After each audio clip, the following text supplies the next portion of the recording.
Well, good morning, everyone, and welcome to the 2022 spring meeting of the Partnership for Healthier Fairfax. I am Andrea McIntyre Hall, and I am one of the co-chairs of the partnership. We wanted to let you all know that you have been sent the supporting documents for our meeting today. Also, let me just introduce, Bob will come on a little later, but Dr. Bob Weiler is also one of the chairs of the partnership as well. So in support of the meeting today, you have been sent some materials, the meeting agenda. You've also been sent the 2021 annual meeting, from December 2021, the notes. You've also been sent the CHIP Year 3 annual report, the updated report of the partnership's milestones and achievements. And you should have all of that at your disposal for the business part of the meeting.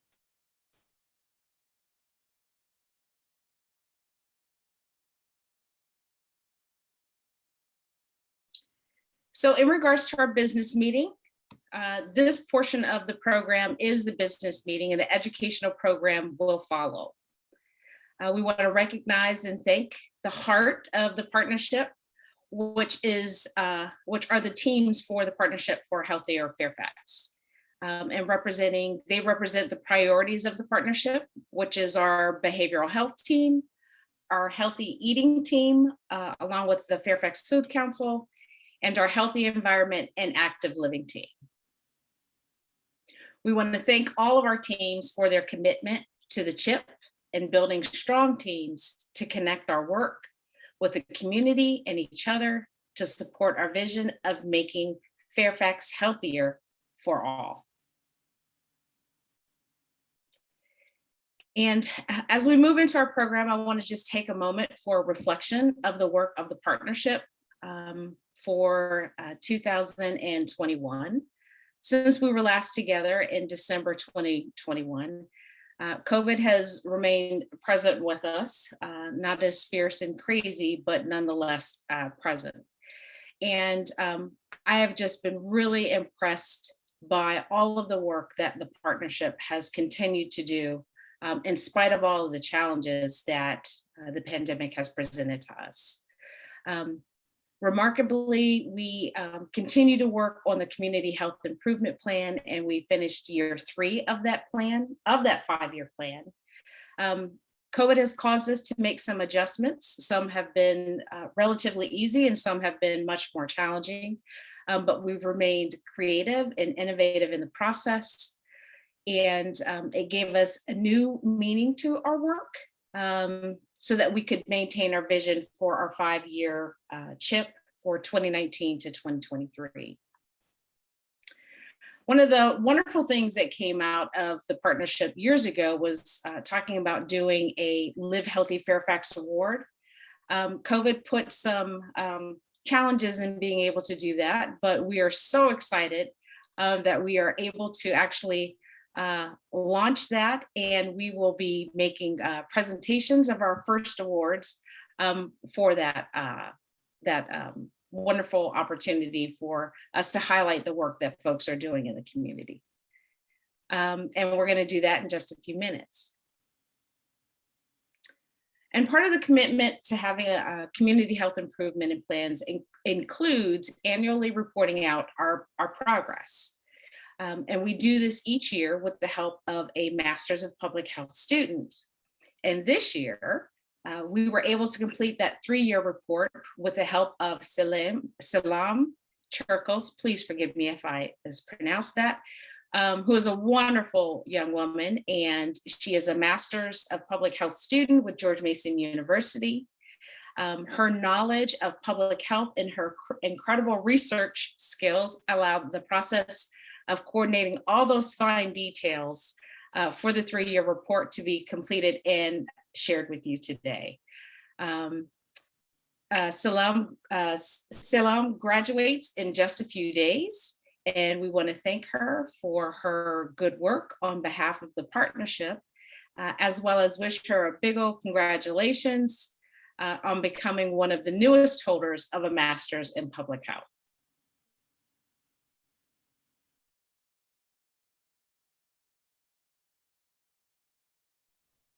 Thank you so much, Andrea, for that introduction. I appreciate it. So yes, my name is Salam. I am Salam Charkos. I am a graduate student at George Mason University, with just days away from my earning my Master's of Public Health with epidemiology concentration. I am an intern at the Partnership for the Healthier Fairfax, and I've been working with the team for the past few months, and I appreciate all the help and guidance I got from everyone. So I worked with the partnership on developing and finalizing the CHIP 2.0 year 3 report for 2021. An electronic copy of the report was included in your meeting materials. Next slide, please. Next slide, please. Thank you. I am pleased to announce that out of the 69 key actions, 33 were completed, 52% were in progress, and 15 are not yet started. Next slide, please. 39 of the key actions addressed health equity. So so far, 12 are completed, 15 are in progress, and 4 are not yet started.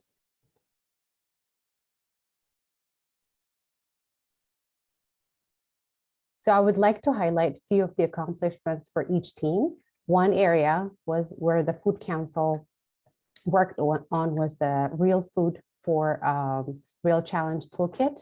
It's tied to the key actions set by the Healthy Eating team to develop and disseminate culturally appropriate messages and materials to promote consumption of fruits and vegetables. The key partners were Fairfax County Public Schools, Fresh Farm, Capital Area Food Bank, Inova, Fairfax Health Department, Bright Paths, and Real Food for Kids. The Healthy Environment and Active Living team is also working on engaging community members and organizations to explore and address barriers. They're planning an in-person community event on October 2nd, 2022 at Lee District Park. So go to their website and please sign up for this amazing event this year. The behavioral health team is working on reducing social isolation by promoting a sense of connection, belonging, and meaning. The study that they did was published in December 2021. As you might all know, this was actually a great document, and I read it, and it was it just addresses a lot of the socialization that's going on, especially in the with the COVID. So as you might all know, the Community Health Improvement Plan is a 5-year plan, and in the coming 2 years, the teams are working towards their goals and completing the actions by the end of the current CHIP in 2023. And I'll pass it on to Dr. Weiler.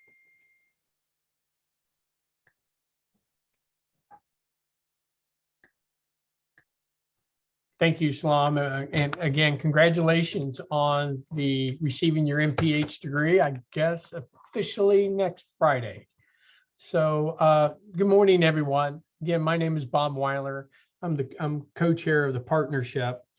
And, when I started as co-chair in 2017, I saw an award as an opportunity to spotlight the community and how to interpret the social determinants of health. I know that we had members of the community leading the opportunity to inform and educate. It was identifying and spotlighting those examples that could be and should be rewarded. Honestly, we planned to present the first award back in 2020 to be part of our 10th anniversary. COVID had other ideas, but now I think it was well worth the wait. I want to thank all the nominees and the nominators. The inaugural award, we had 17 nominations. That meant that there was some serious review, debate, discussion, a lot of time and careful review that went into all the applicants. I'd love to see more people reading the actual CHIP in order to identify and connect the many ways our winners are helping us succeed. And thanks to all who served on the selection committees. And I especially want to thank Mayor Steve Bradley, who served as the chair of our awards programs this year. With our first year program, there are always questions and concerns to be addressed. We appreciate her calm perspective as we successfully navigated our way through the first selection process, smoothly leading us to today's announcement. Now on to the awards presentation.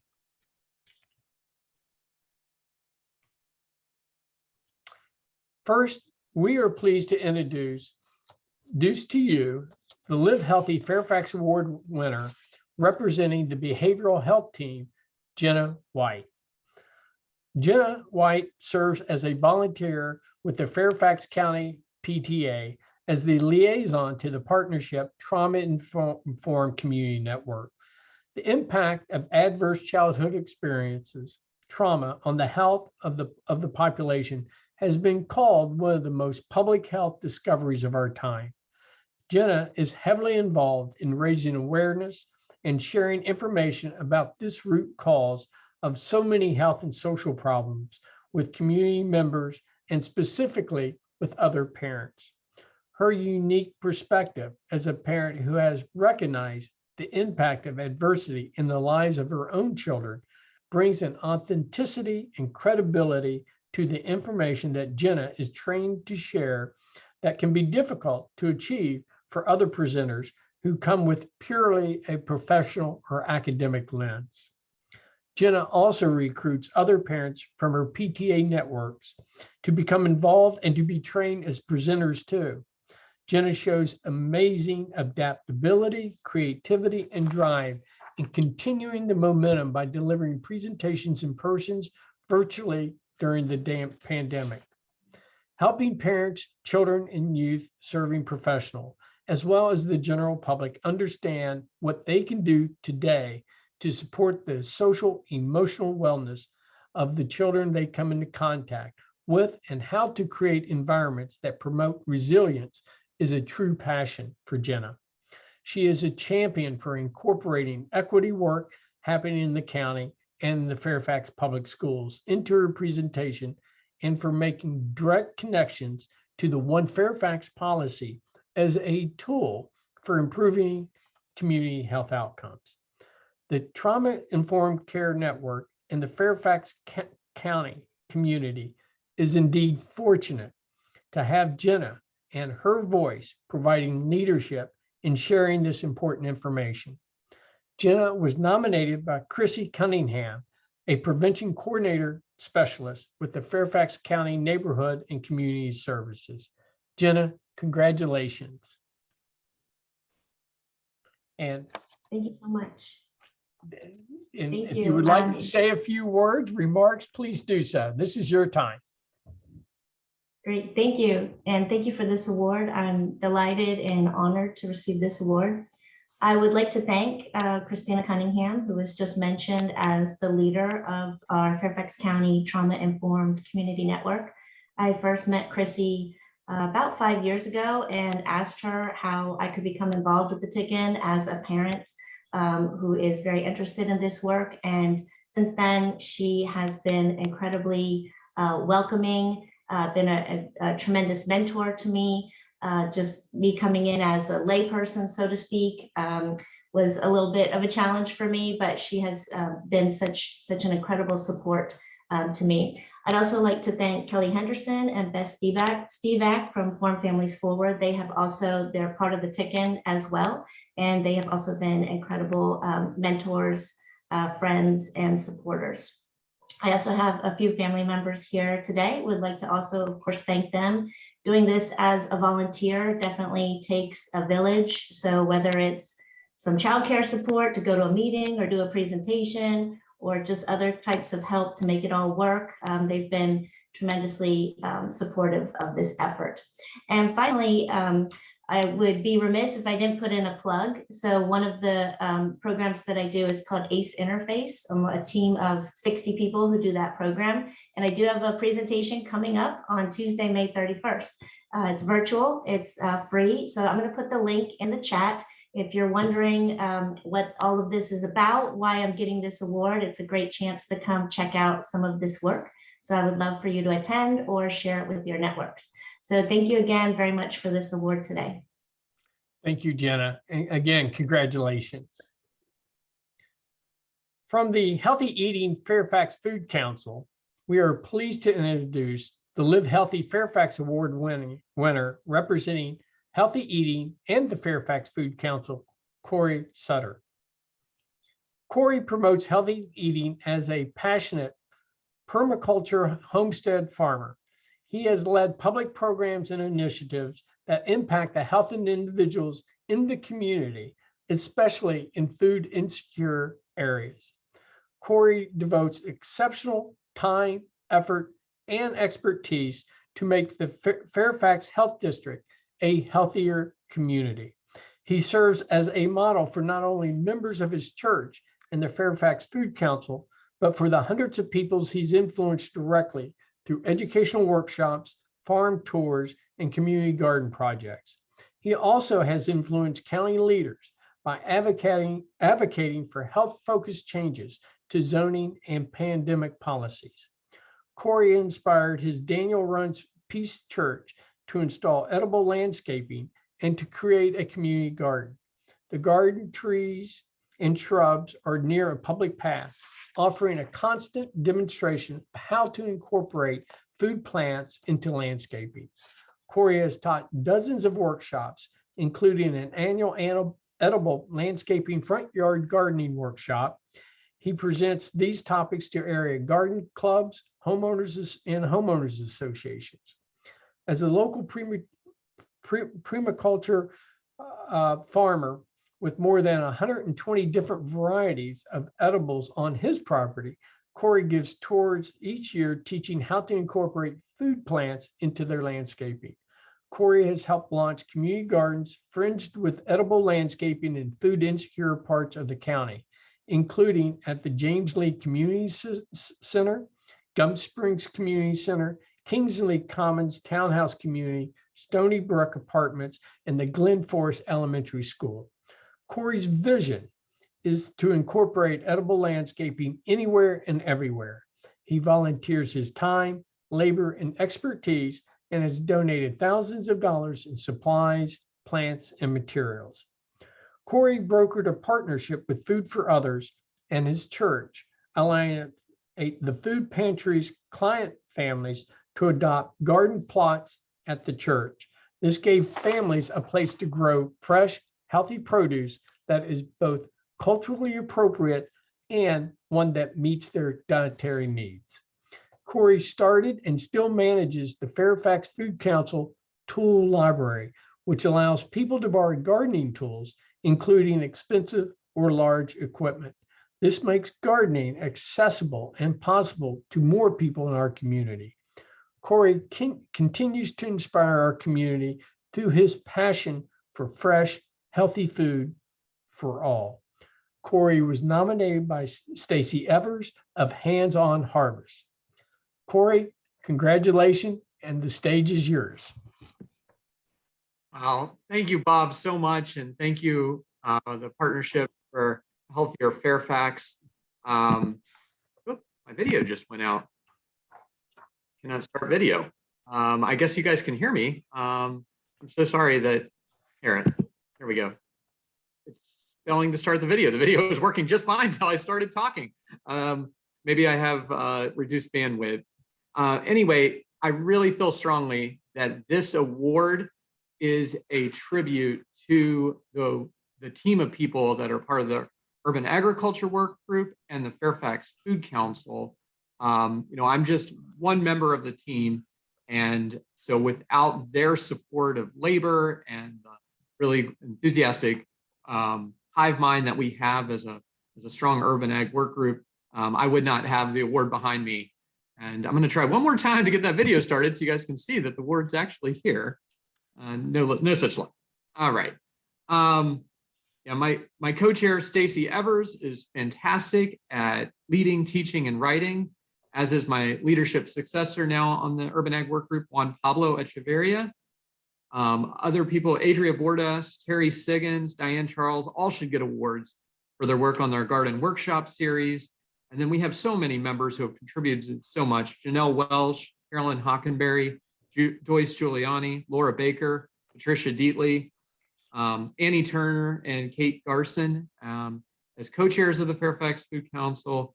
Thank you so much for your huge contributions of time and knowledge to support urban ag here in Fairfax.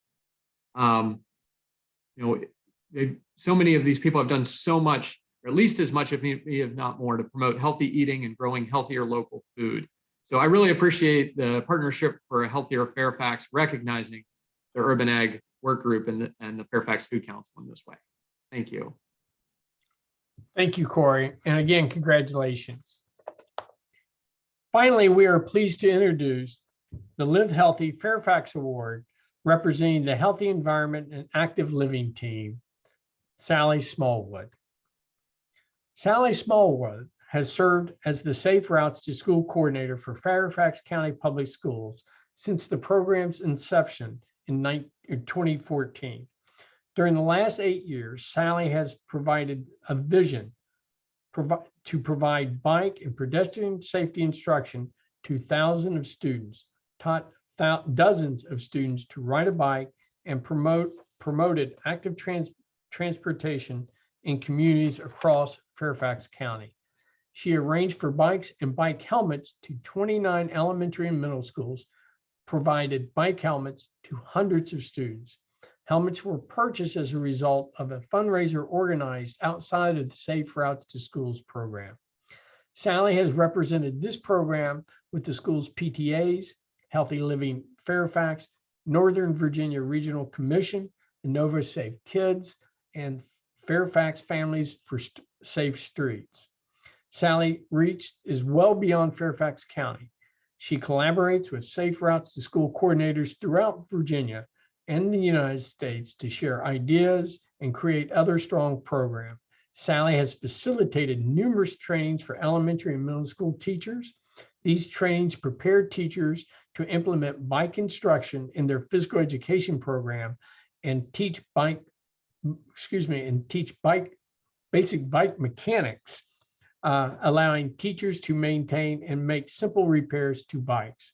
This keeps the bikes in safe riding condition and ultimately keeps students active and safe. The success of the upper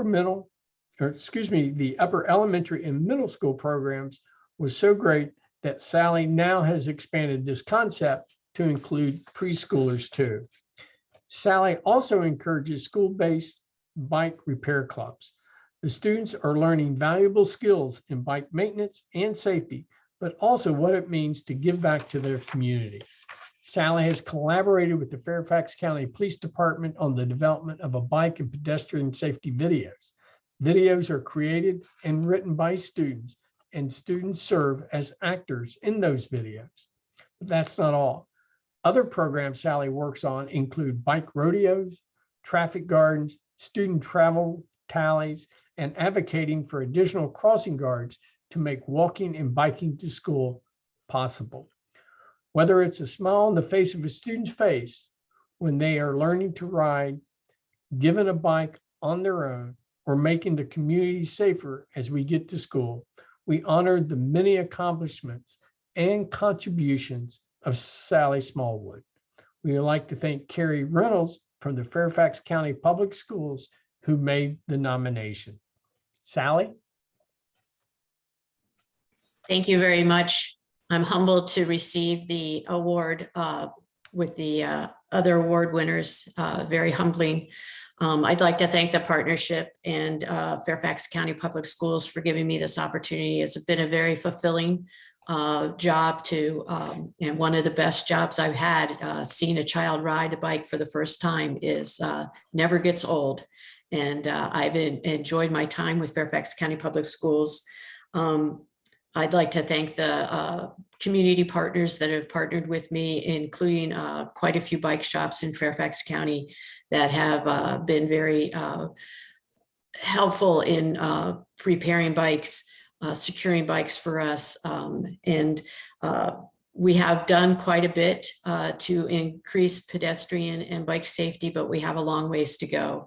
And I would like to hope that the school system and the county would continue with a safe routes position so that that we can reach more students, because it's such important work.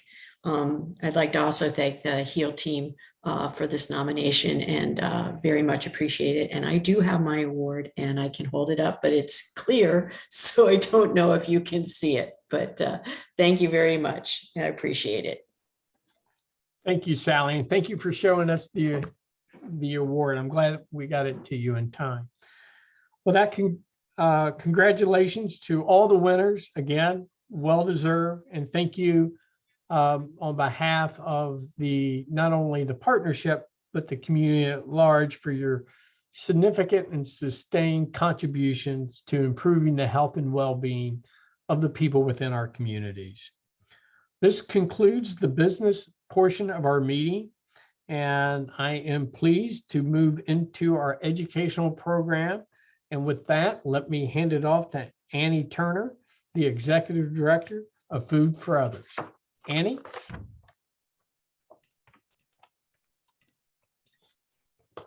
Thank you, Bob, and congratulations again to all the winners of the Live Healthy Fairfax Awards. On behalf of the Fairfax Food Council, our leadership team, Kate Garson and Diane Charles, I'd like to welcome you to this educational session about lifting the community voice. The Fairfax Food Council was established by the Partnership for a Healthier Fairfax in 2015 with the vision of a vibrant food system where healthy, accessible, and affordable food is valued as a basic human right. Our mission is to facilitate community partnerships and efforts to promote healthy eating. In 2019, we hosted our first Food Equity Summit. At that event, we facilitated a Beads of Privilege exercise to highlight the inequities that exist in Fairfax County. And we heard about the Race and Social Equity Policy One Fairfax. The follow-up to this event was a Food Equity Summit held last year to highlight the many innovative ways that our partners were ensuring equitable food access throughout the pandemic. Our goal in hosting these events is to continue to move the ball forward on equity in our food system in Fairfax County. Not only is the Food Council working on food equity by becoming educated through trainings, hosting summits, and ensuring healthy food access is an option for all community members, but many of our members and partners are leading the way by actively incorporating the community voice in their programming.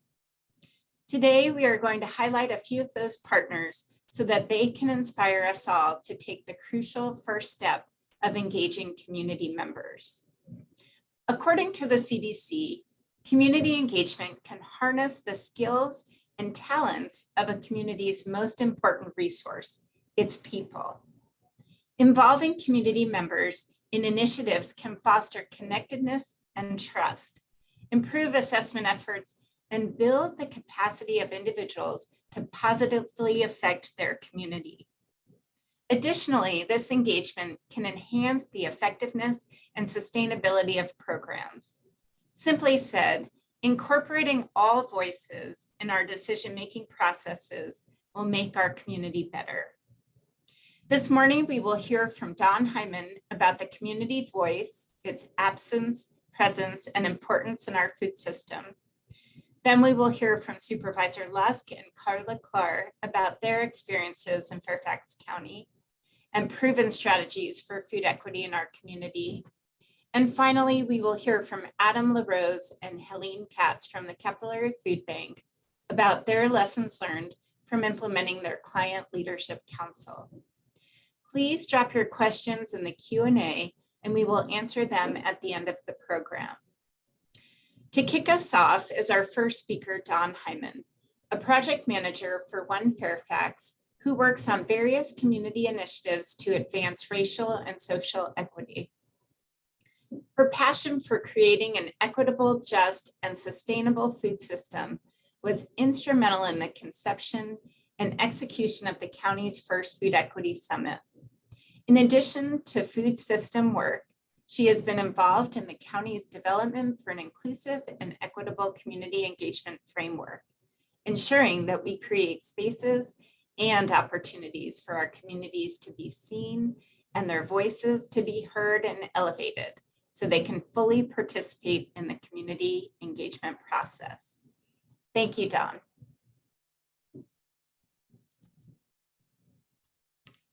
Thank you so much, Annie, and thank you to the Partnership for a Healthier Fairfax for inviting the Fairfax Food Council to be a part of your summit and to create a space to host a conversation on this very important topic. Good morning, everyone. Happy Friday Eve. I'm Dawn Hyman, Project Manager with One Fairfax. One Fairfax is a racial and social equity policy that was adopted by the Fairfax County Board of Supervisors and Fairfax County Public Schools School Board in 2017, and it commits the county and schools to intentionally consider equity in all the work we do. I'll be kicking off today's education session about uplifting community voice in our food system, but before we dive in, I'd like to take an intentional moment to acknowledge the land and labor of our food system. Next slide, please. I am currently occupying the ancestral, traditional, and contemporary lands of the Manahoac and the Dogue tribe, whose villages occupy the south bank of the Potomac River in what is now Fairfax County. I pay respect to all Indigenous people, past, present, and future, and their continued presence on their homeland and diaspora, the homeland that has hosted and continues to host many of our foods. I pay homage to the minds, bodies, and souls of those stolen from Africa, placed in bondage, referred to as slaves, who never fully submitted and were always fully human. I honor and pay respect to all Black people, past, present, and future, and their continued presence in this country and across the diaspora. I also pay homage to the minds, bodies, and souls of immigrant workers who are navigating exploitation, poor working conditions, and unjust wages. I pay respect to all who have migrated to this country, past, present, and future, and their continued presence working on the lands and in other spaces of our food system. In the context of today's session, I want to do a brief dive on the absence, presence, and importance of the food system. I'll also list out a few action steps you and your organizations can take for the presence and elevation of community voice. Next slide, please. When we talk about the absence of community voice in our food system, we have to understand, acknowledge, and recognize a few things. First, we have to understand that this absence ties back to the creation of our food system. We learned in 2019 at our first Food Equity Summit that systemic racism has permeated and defined how our food system was created since our country's inception. From colonization, land theft, and genocide of Indigenous people, to the enslavement of African people to forcibly cultivate tobacco, cotton, and other crops, to the ongoing exploitation of immigrant labor, systemic racism has and continues to be a defining characteristic of our country's food and agricultural systems. So as a result of this defining characteristic, we have to acknowledge the voices of people of color and other historically excluded populations and how they have and continue to be marginalized or omitted from decision-making efforts about our food system, despite being mostly impacted by inequitable and unjust food policies and practices. This omission or erasure also perpetuates health inequities and limits opportunities for growth and development. And lastly, as we talk about absence, omittance, silence, or erasure, we have to recognize how visible and invisible or hidden practices may also contribute to perpetuating the absence of community voice. Next slide, please.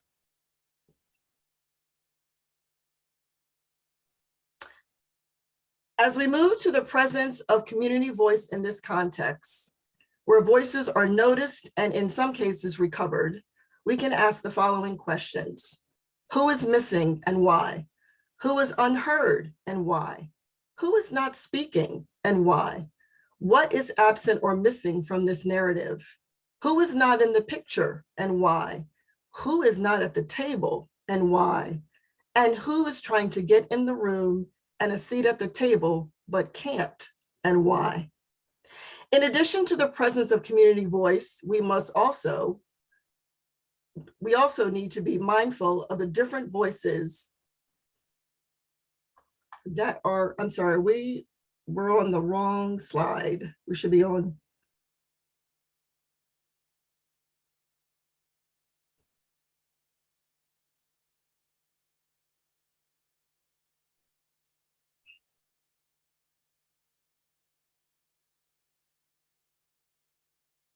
Should be on, I'm sorry, slide 4, the next slide.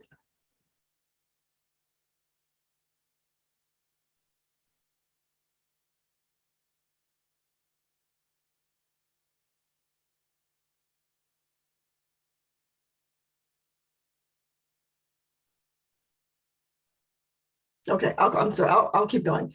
In addition to the presence of community voice, we also need to be mindful of the different voices that are present or have a presence. As there are many different voices, one important to highlight is our youth. While many of our youth are navigating inequities with food and health, they are also on the front lines of food equity and food justice movements today. Not because they were included as afterthoughts, but because they have led and continue to lead and bring their own independent voice. The farm worker-led boycott of Taco Bell is one example, as contact with the earth and respect for those who work it is a deep thread of these organizing efforts led by our youth. They are also planting gardens, running farms, and advocating for healthier, fair, and just food systems in their schools. The presence and importance of youth voice shouldn't be a surprise to any of us, considering how young people changed the course of the civil rights movement through organizations like the Student Nonviolent Coordinating Campaign and the Southern Christian Leadership Council, where students found their voice and developed their own leadership. And one last thing to note about the presence of community voice, we also have to think about how we define community and whose presence and voice will embody that. As we answer these questions, let's also be intentional in creating spaces and opportunities for our youth to be heard as well. As we move to the importance of community voice in our food system, I want to amplify a few points. First, let's amplify community voices and support greater participation and leadership in decision-making on food policies and practices, as this is important towards advancing healthy equity and racial justice. Second, let's empower communities by letting them know that their story is valid, worthy to be heard, and that it matters. Doing this is important because it provides community with agency and ownership of their own narratives.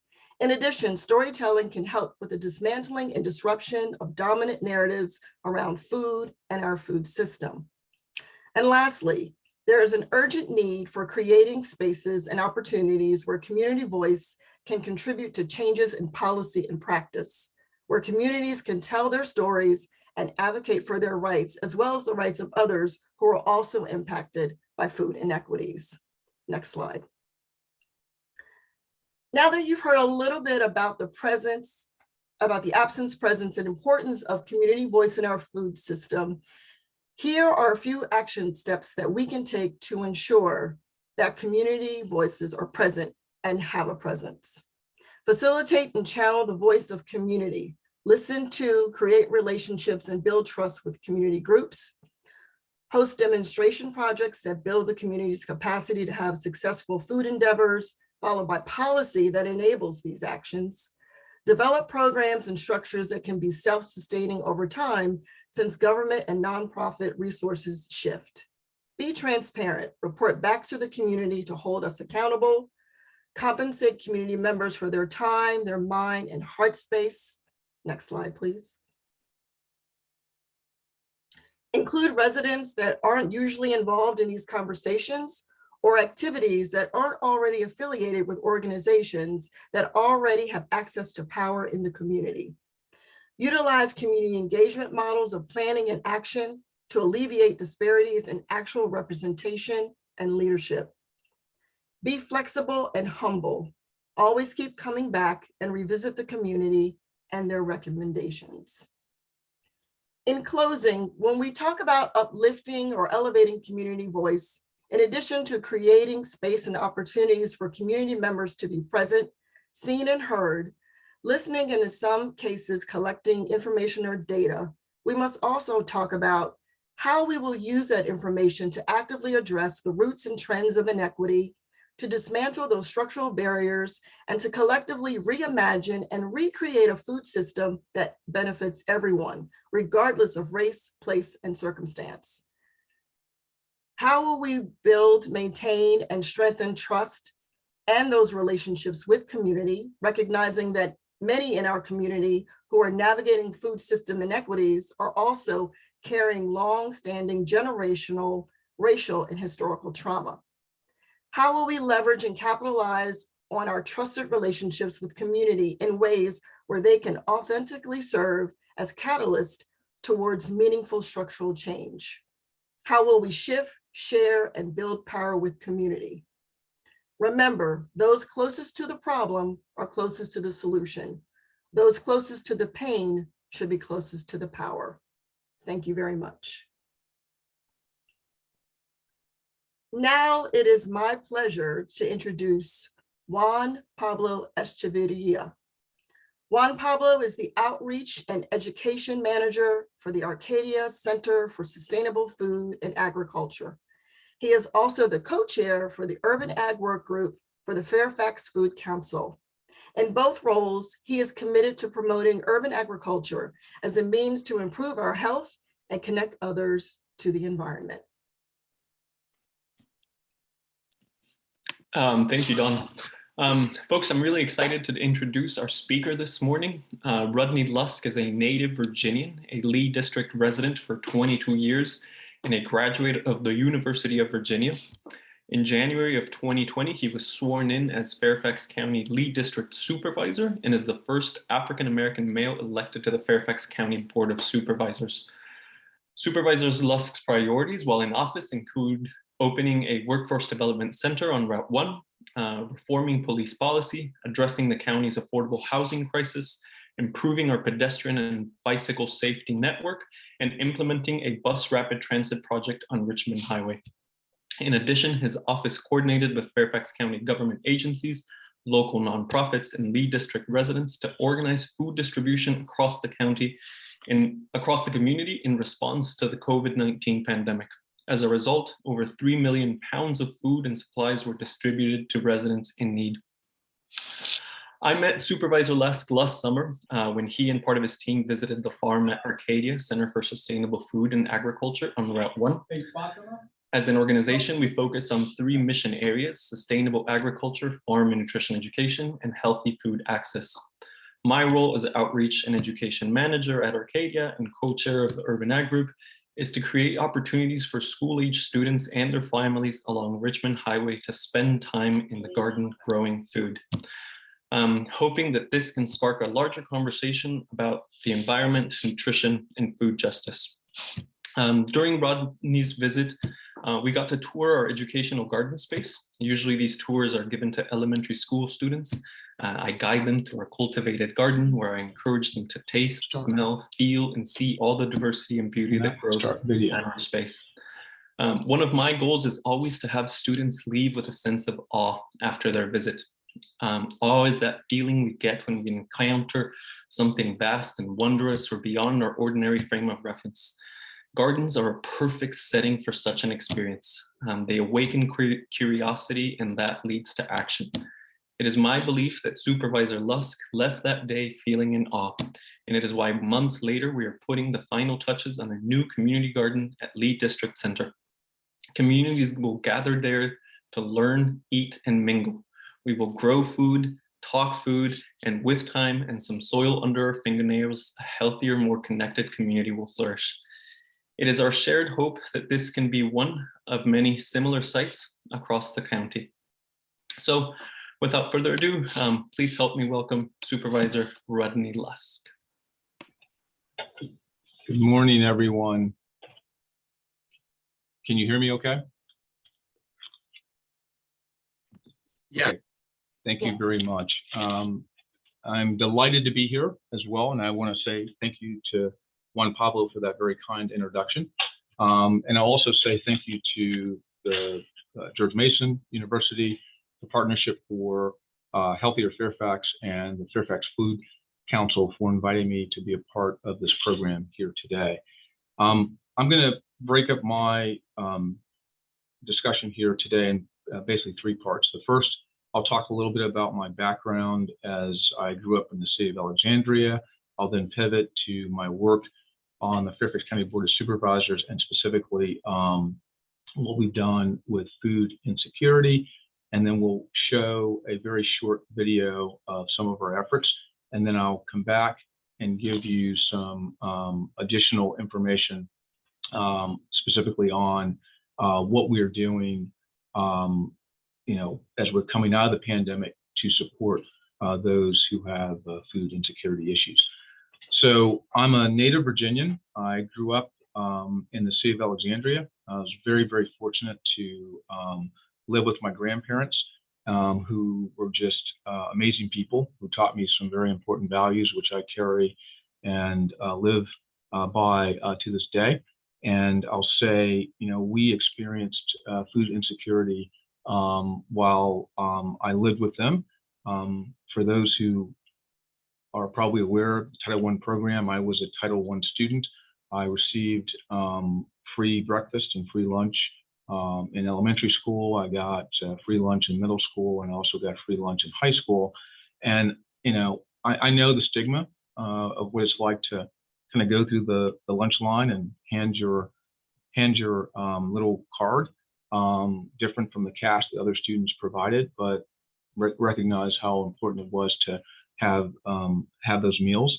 And we also, in my family, occasionally had issues where my mother would also receive, food stamps. And I still recollect the very first time we went to the grocery store and the conveyor belt loading the food through the conveyor belt. And once my mother pulled out the food stamps at the time, they looked kind of like Monopoly money.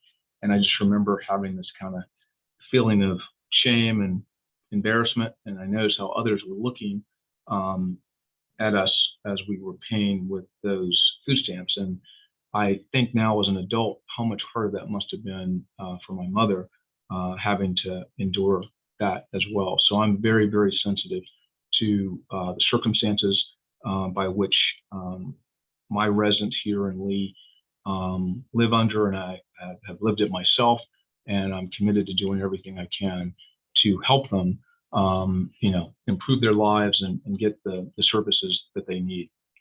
So I come to office in January of 2020. Everything is very rosy. It's like we have a very strong outlook with regard to our revenue generation.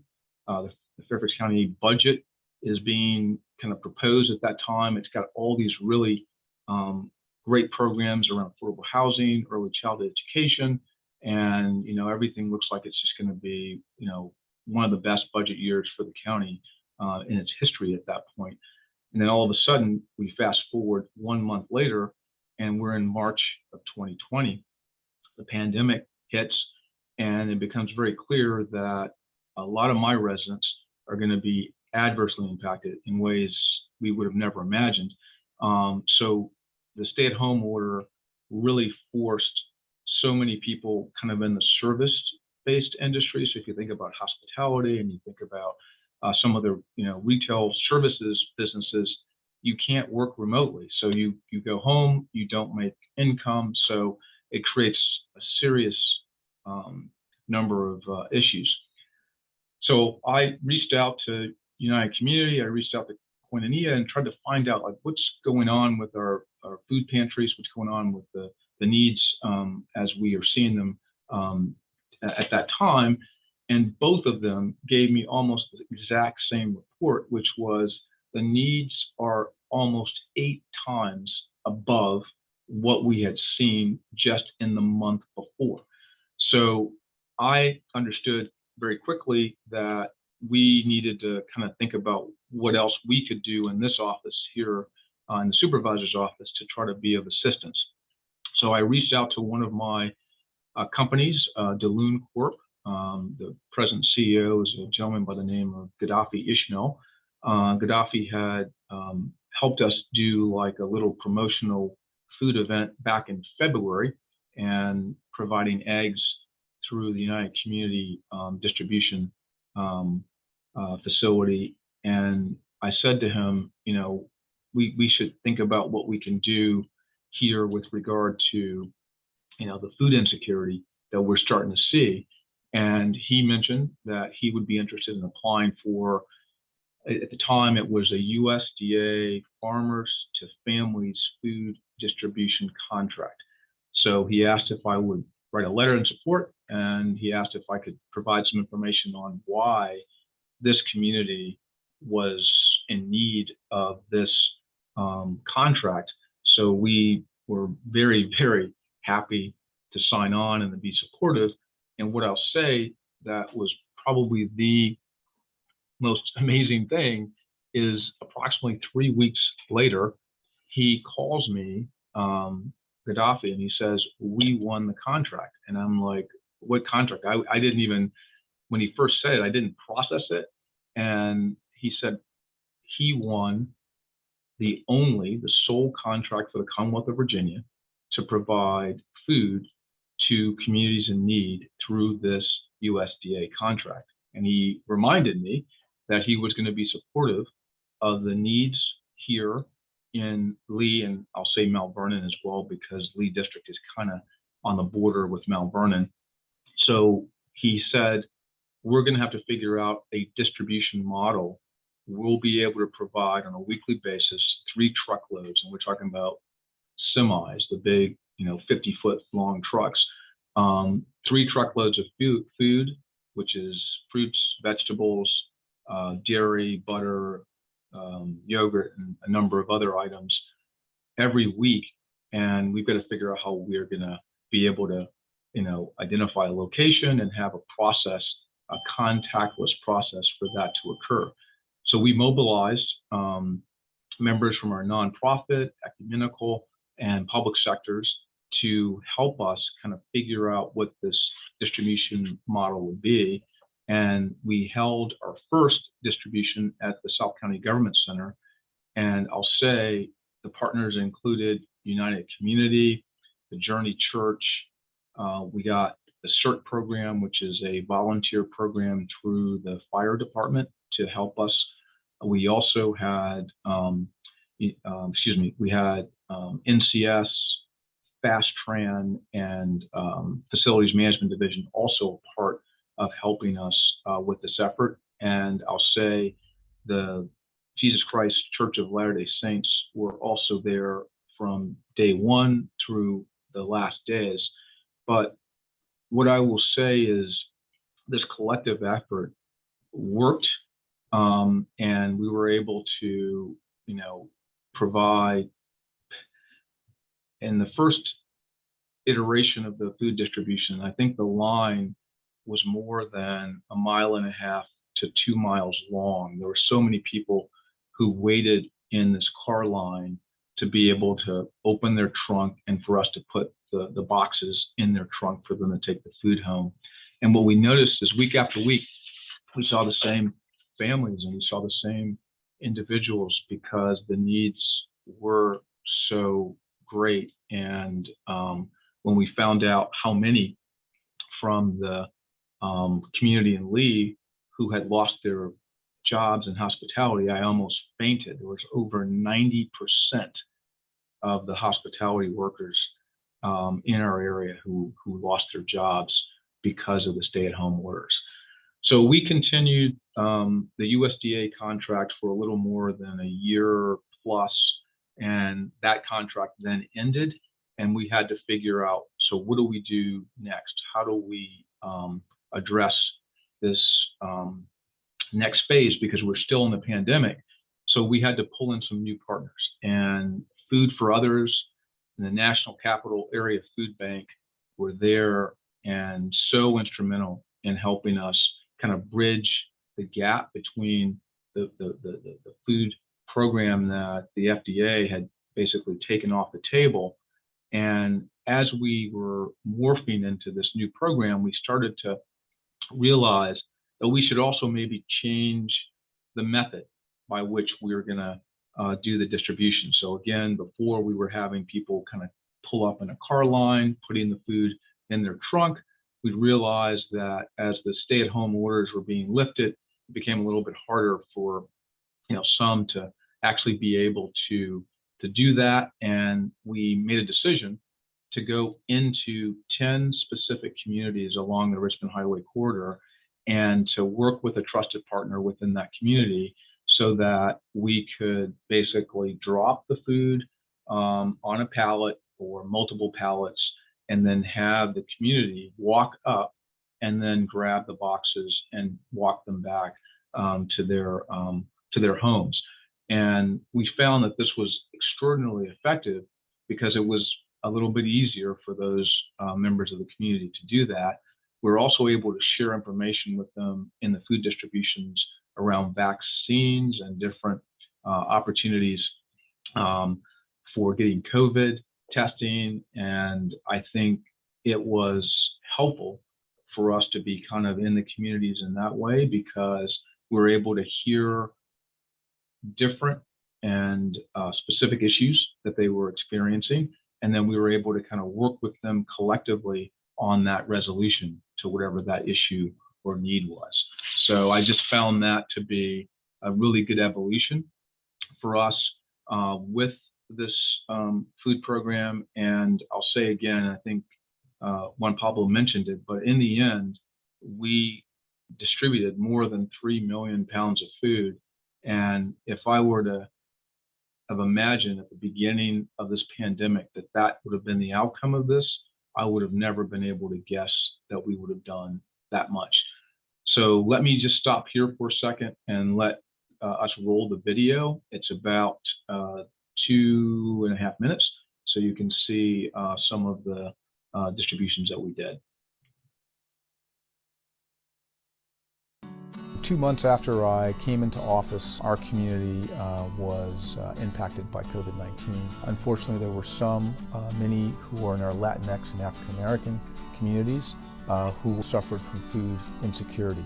I made it a priority for my staff to coordinate with the local county departments, our local nonprofits, and the residents here in Lee to put together food distributions to help those in the areas most impacted.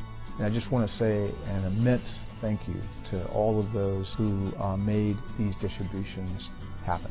Thank you so very much. Hi, my name is Deborah Clare. I'm the Director of Equity and Community Outreach for Supervisor Rodney Lusk in the Lee District. This has been one of his biggest priorities and initiatives is the COVID food distributions that we've been doing for almost 2 years since the pandemic started. We have distributed over 3 million pounds of food and we have reached many communities in great need. Estamos en la comunidad de Harmony Place, acá con todas las personas. Desde hace más de un año nosotros con el condado, con el supervisor Lask, estamos coordinando esta distribución de comida.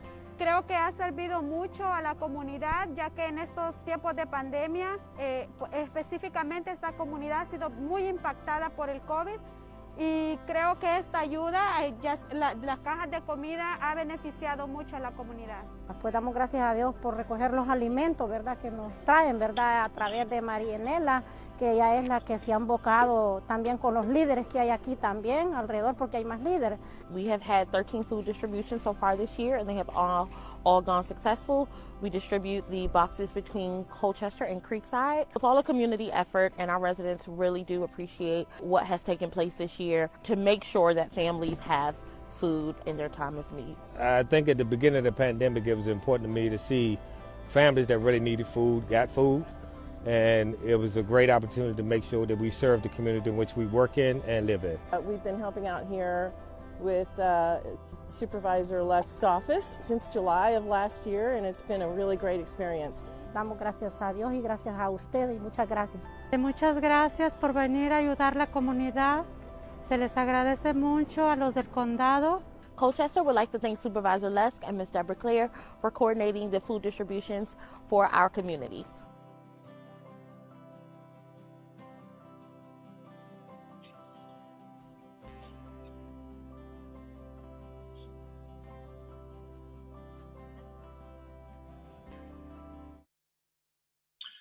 So it's great to see that video again and to see all those smiling faces. Let me say that as we're moving out of the pandemic, we still got to be looking at ways to address food insecurity. And one way that we're kind of focused on that here in Lee is at our new community center, which is located in the Audubon area, just within the Audubon community. We are going to be putting together and have begun a community garden initiative.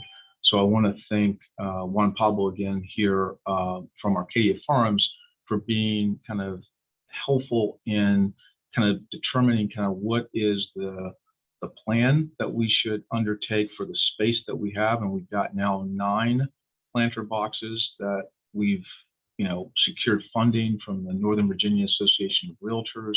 We've secured support from the Northern Virginia Soil and Water Conservation Board. And all of the residents, those who live in Harmony and who live in Audubon and who live in Creekside and Sequoia, and have been just so instrumental in coming out and being a part of the effort to first build all the planter boxes and to start the planning. And I believe we did this about 3 weeks ago, just getting everything established. And then we had some kale that we planted. And I understand it's already ready to have its first harvest. So we're going to be cutting some of the kale off and sharing it with members of the community very, very shortly. So, why is this community garden important? We see this as a way to help the folks in these communities that are most adjacent to it to be a part of the community garden, but also to learn for themselves how they can establish their own planter boxes at their homes and grow their own fruits and vegetables and be able to, have success in doing that. And again, I want to, thank Juan Pablo for his ability to, be a part of the discussions, to engage the community and to kind of hear what types of plantings that they like, and then to give them advice on kind of how, to most effectively, plant and harvest those things.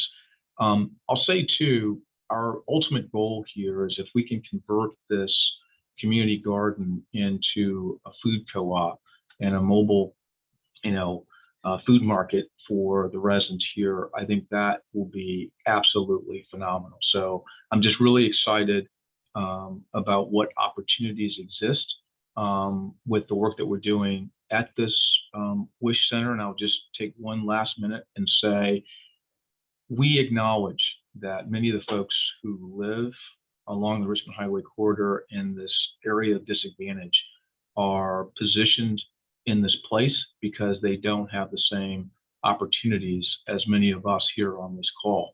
And what I see as the most important equalizer is making sure we're giving people access to skills, training, and employment. And we're going to do that at this center.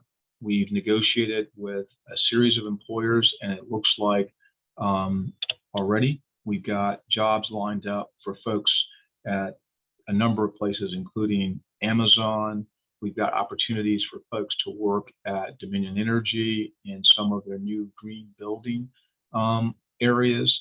We're talking to the folks at Inova Hospital, and we've gotten all the building trades to sign on and say, we'll provide pre-apprenticeship and apprenticeship training for folks in your community who want to learn the construction trades. And then once they complete that, they'll be eligible to go on to employment in one of those trade areas. Why is that important? Because it's going to provide them access to employment that will pay them at least $20 to $24 an hour to start. And for many of them, they have made nowhere near that. They've been working in these, lesser paid service-based positions, and we're going to find a pathway for them to move into the middle class, to be able to get health care, to be able to purchase their own homes, and to be able to send their kids off to college. This will be transformational for them. And you'll hear more about this WISH Center, as I call it, in the coming months. It's scheduled to be open in the June, July timeframe here this year.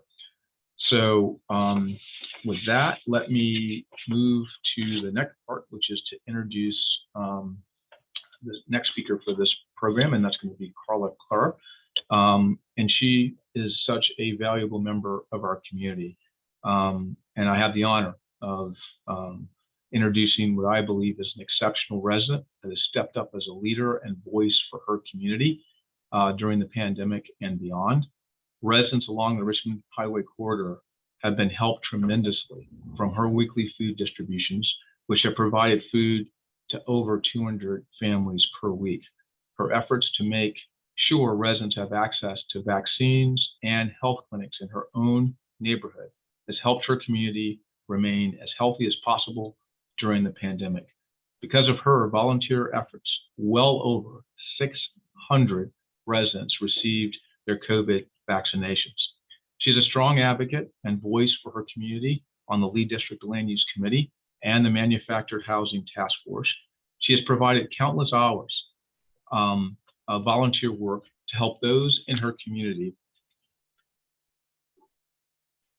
who've been directly impacted by COVID. Additionally, she has volunteered efforts that have directly impacted the Audubon Mobile Home Park community. That's 700 mobile home units, as well as many communities on the Richmond Highway corridor.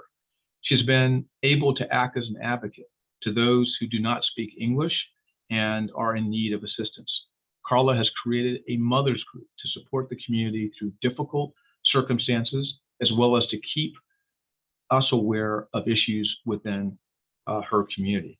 Because of Carla's exceptional volunteer work throughout the pandemic, she was recently offered a position as the community advocate at the Workforce Innovation and Skills Hub, which is being operated by Melwood. Carla is a mother, a grandmother, and a true voice for her community. Please welcome Carla Clark. Thank you. Thank you, Supervisor Lask. Thank you, Partnership for Health Fairfax and Fairfax Food Council for inviting me and be part of this program. My name is Carla. I am mother of 3 girls and grandmother of 2 little babies. And yeah, I live here in the United States for 20 years. I passed through many situations and I learned with my life situations. And I live in person how too hard is to live here when you are immigrant. But does not stop me to learn. Maybe I'm not speak very, very well English, but I learning because I like to help my community. I live in Audubon community for 15 years, almost 16. My 2 little daughters born there. And my community is almost 90% Hispanic families. Maybe half or more is people with undocumented. And in the past 2 years and a half in the COVID situation, my community passed really hard moments. And that moment is really hard to make application for receive some help with the food stamps, something, because in that moment, I have a couple situations there. And the history how I'm start to work with the community is like, in my community, I have one group of mothers who want to lose weight. And then this group make diet and exercise. It's like around 12 or 15 mothers. And this group is make diets, exercise, and then come COVID. That's stop. But the group is keep talking. Then I see too many families in my community, we don't have access to the food because we don't have help for these families. And then too many churches open the doors for give free food. And I'm start to going because I live the same situation. And then the most of this church for COVID is with driveway, with car. In too many families, we don't have cars. And I think how these families, especially the people, the old people, the mothers with 5, 6 kids, because it's in home, the kids is in home. These mothers, I'm not able to drive. And I think how I do, I talking with the mothers group, and I think I say, okay, let's go to do this. Let's go, all the mothers who drive to pick up some foods in different churches. And sometimes the mothers going 2 times in the same car, but different drivers, because it's one for family. And my car passed 2 times with different mothers, and then bring this food to my community and make small boxes, and that food give to the families without transportation. Then I have food distribution in the government center in my community in Route 1. And I'm going to my church, and Leah Tenorio is there, and she say, oh, why you not go to speak with Miss Deborah? And I say, who is Miss Deborah? And she told me she is working with the Supervisor Lask. And I'm go there, and I find Miss Deborah, and I say, can you give me please a couple boxes extra? And it's not couple one, it's 25. And she say, okay. And she give me I think 20 the first time. And I bring these 20 boxes to my community. I'm very happy because 20 boxes is a lot. It's 20 families, 20 old people have access to eat that food. And then she told me I have one number or one page for receive food in home. That is for the old people. But sometimes the community is scared because I don't know why exactly, but that sometimes it's really hard to navigate in internet, or only the people in Spanish people here government is like scared.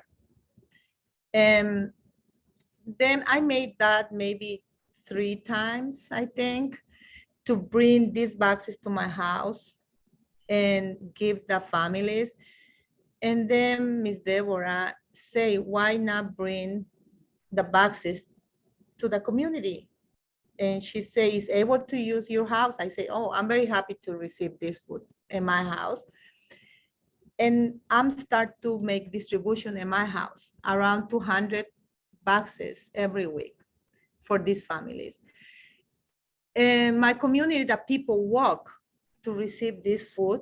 It's easy. The mothers group bring the boxes to the old people or the people more vulnerable, like sick people.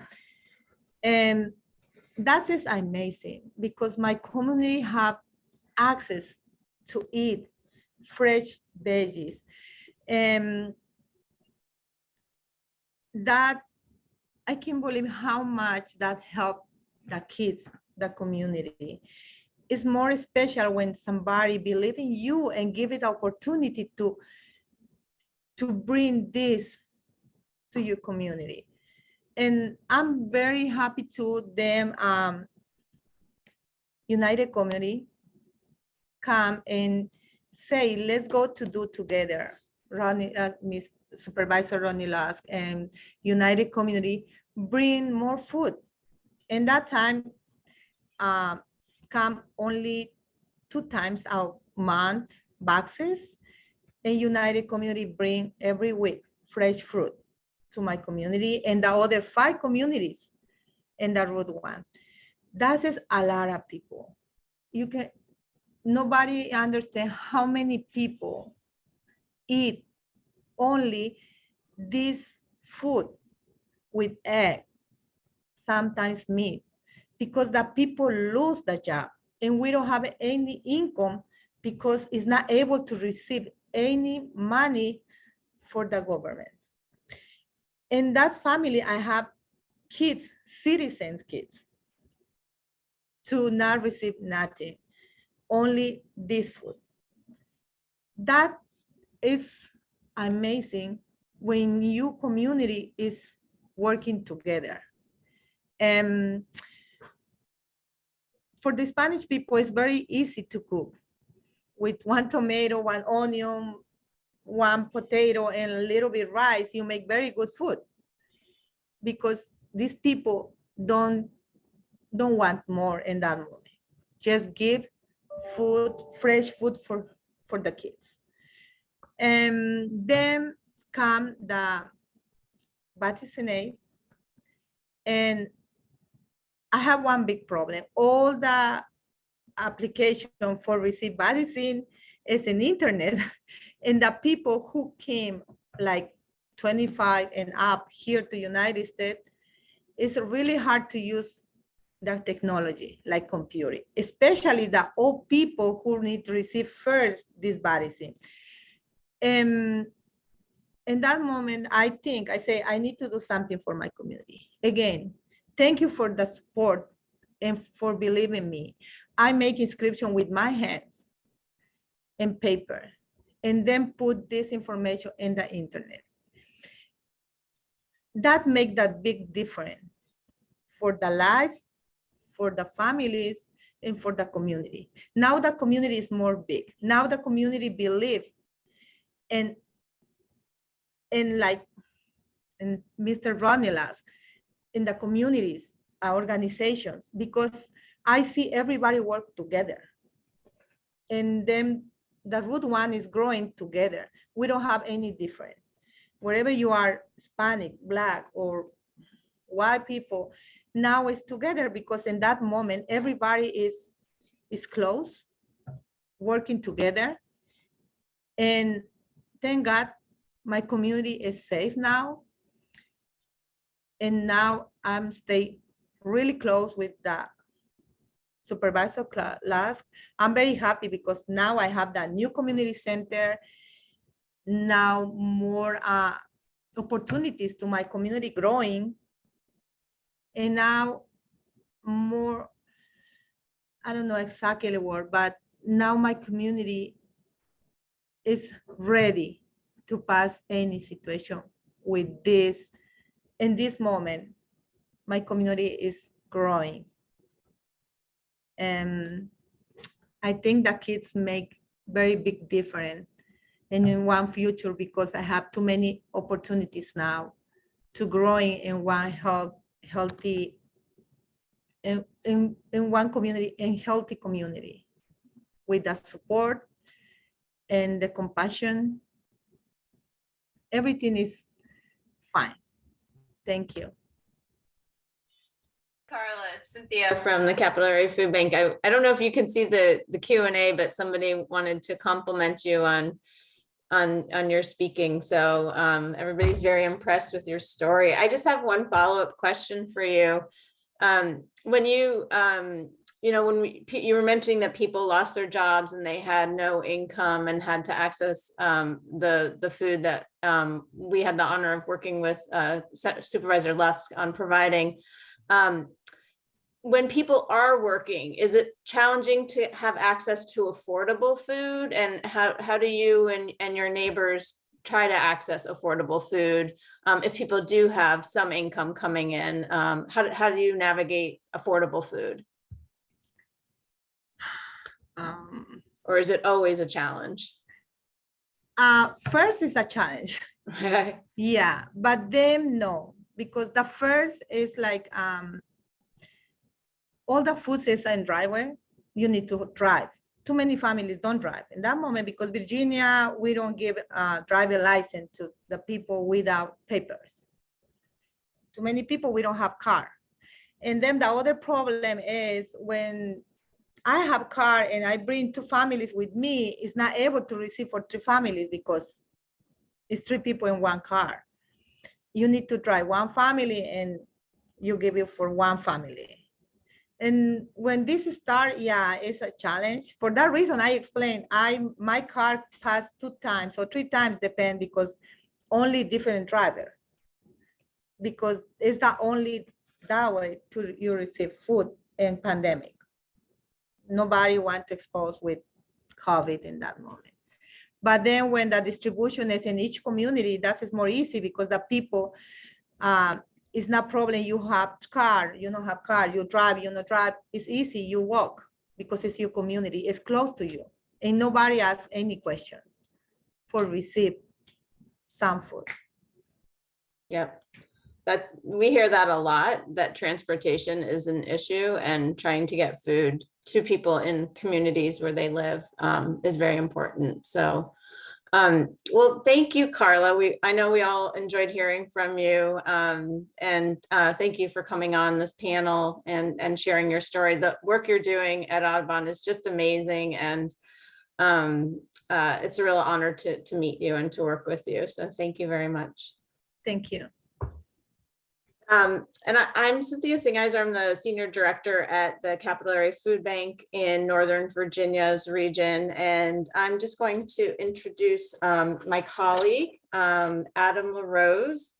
He is the Director of Advocacy and Public Policy at the Food Bank. He's been with us for a couple of years now. He joined right at the start of the pandemic. So he definitely had his work cut out for him. And his department, Advocacy, oversees all governmental affairs for the region at the local, state, and federal levels. They advocate for policies and interventions that support the operations of the Capital Area Food Bank and our partners in the region, and reduce the likelihood of clients needing our services in the long term. And with that, I'm going to turn it over to Adam to talk to you about our Client Leadership Council. Awesome.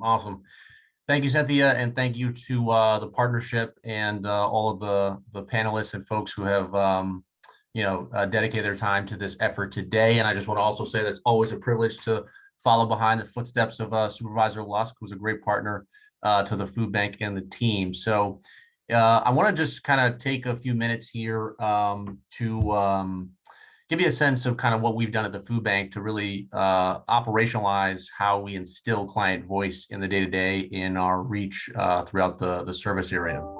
So if you move on to the next slide.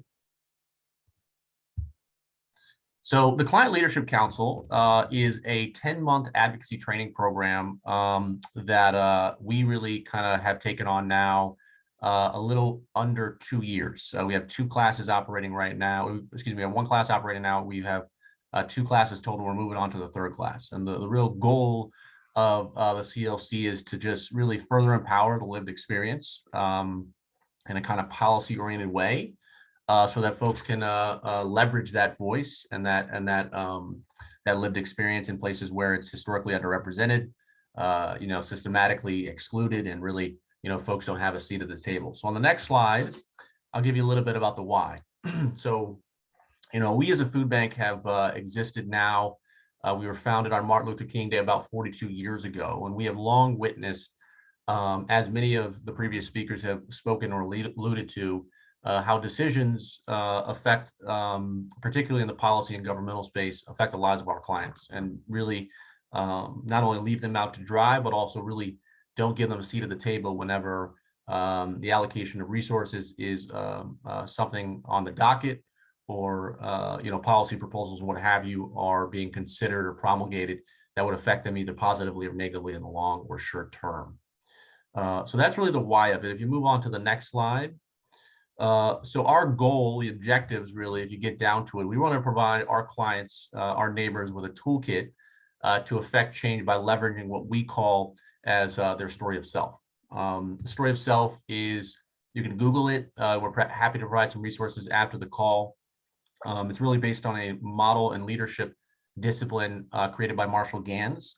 Marshall Gans is one of the kind of first organizers alongside Cesar Chavez in the Farm Workers Union about 30, 40 years ago. And the whole idea is that you really can't change people's hearts and minds unless the folks who have lived experience are leveraging what they have experienced and dealt with in the day-to-day in the broader public sphere. And so we really focus a large part of our programming and building out the power of that story so that folks and our clients, 24 of which take part in the class each year, can have their voices heard further in what we call as the 3 Ps, which is policy, press, and programming, which I'll go into a little bit detail here in the next few slides. And lastly, the last objective is we want to build out a client leader pipeline. We have launched 2 classes, one graduated, one about to graduate in July. We'll launch another class shortly after Labor Day. And at that point, when we graduate 3 classes, we'll have had over 60 clients who have gone through this program. And we think about a world, 5, 10, 20 years from now, where we have hundreds of clients who have this toolkit that we've kind of, supported them in their journey to build out, and are able to leverage that to affect, a range of issues. Carla kind of indicated kind of how she has used her own voice, and that's an example of how some of our clients have done something similar, but also in the policy space. So next slide, please. So how do we do this? So each month, so it's a 10-month class. Each month we host monthly skills calls with these members. These are virtual, and we focus on a range of trainings. The trainings are designed to kind of build out this kind of toolkit, if you will, and I'll go into a little bit of the curriculum. So each month on the same time, same week, same place, if you will, we host the monthly skills calls. We have 3 in-person convenings that are kind of themed on a certain training or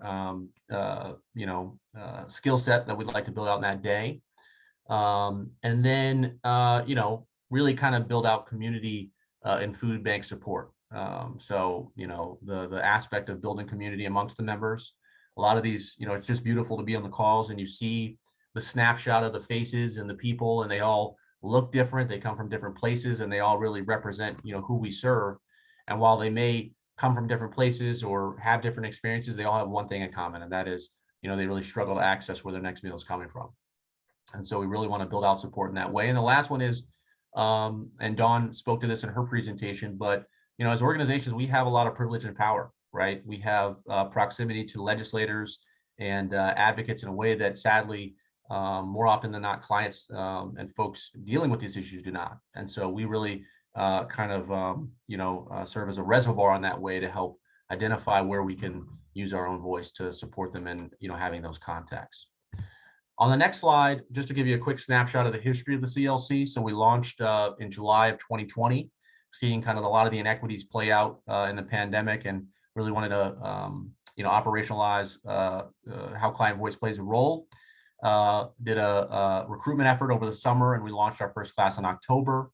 We launched our next class a year later, and we graduated the first class in December of last year. And then we'll graduate the second class here in about 2 months. And then we'll launch our third class in September. So moving forward, the cycle will basically be, we'll have recruitment in the summer. We'll launch for 10 months post Labor Day, and then we'll recruit every year after we graduate that class. So we'll have more information to everybody on the team regarding the next class and opportunities to nominate or submit applications. On the next slide, if you will, I want to give a quick overview of the curriculum. So on the right-hand side of the screen, you see kind of a snapshot of how we break out the curriculum in kind of 3 parts, if you will: the heart, the head, and the hands. The heart, as you can imagine, is really the story of self, and we focus on that wholeheartedly. The head is really kind of, this is something that the members requested in both classes, but wanting just a better understanding of kind of the governance and policy-making institutions and just how those work from a real fundamental perspective. And so we kind of really have a curriculum designed to focus on that, so they can have a real template for how to penetrate these institutions. And the last one is the hands, right? So how to use the story and the understanding and the awareness, and take that with public speaking, effective communication, delivering testimony, building coalitions, and actually using that on the ground. On the next slide, you just get a good sense of we have a workbook that members go through. So while they're going through the 10 months, we have chapters that coincide with the trainings. Here's just a kind of on the right-hand side, you see a picture of our workbook, one of the pages, and then some of the chapters that folks go through while it coincides with the trainings and the heart and the head and the hands kind of model. Next slide, please. So in terms of, I mentioned the 3 Ps. So we really want to build out the client voice and policy, press, and programming, areas where we think we have an opportunity to do so and support them in that endeavor. So I won't go into kind of a lot of the nuance here, but essentially, members really provide feedback into what we focus on every year that we release our annual policy agenda. You see on the right-hand side, we had, members in DC indicated that they wanted a grocery store, and they were sick and tired of not having a grocery store in wards 5, 7, and 8.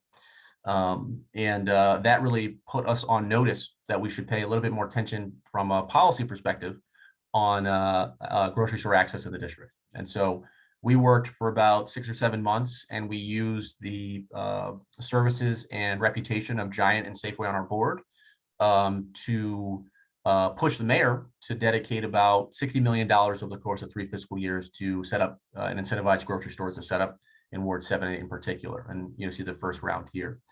I want to play a quick video, Terry, if you don't mind. We're going to have Vanessa Pierre, and I just want to give you another example of how our members have had their voices heard in the policymaking process.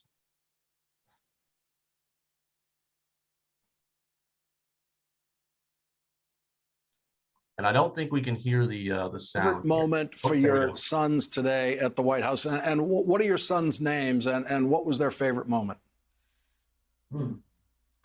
So their names are Andrew and Bryce, and if I could pick their favorite moment, would probably be, well, each one had a different moment where I'd say two highlights. One was meeting the vice president. They are a huge fan of hers, and my daughter Olivia wasn't able to make it, but she was. We were able to take a photo with her, and we've already FaceTimed, and she's just in love.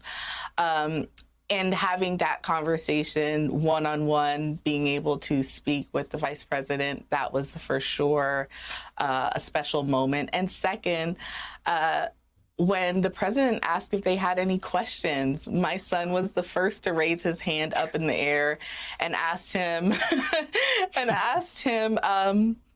is it hard being president? And that kind of changed things for me, because such a simple question by a child, but he took the time to sit and talk through everything with him, and that meant the world to him. He left the White House saying, well, you know, I think I could be president. Thank you, Terry. And we'll go back to the slide deck if you don't mind. And, you know, I'll just say, I mean, it's beautiful, right? I mean, seeing the clients go through this program, and you go to the next slide if you don't mind, but, you know, seeing the clients go through this program and their growth, you know, and their takeaways and the community and perspectives that they build hand in hand with us and the other members. I mean, and I remember watching the MSNBC Lawrence O'Donnell thing with Vanessa and debriefing her visit to the White House and just, you know, being emotional about it. And that's what makes, you know, our job so much more meaningful.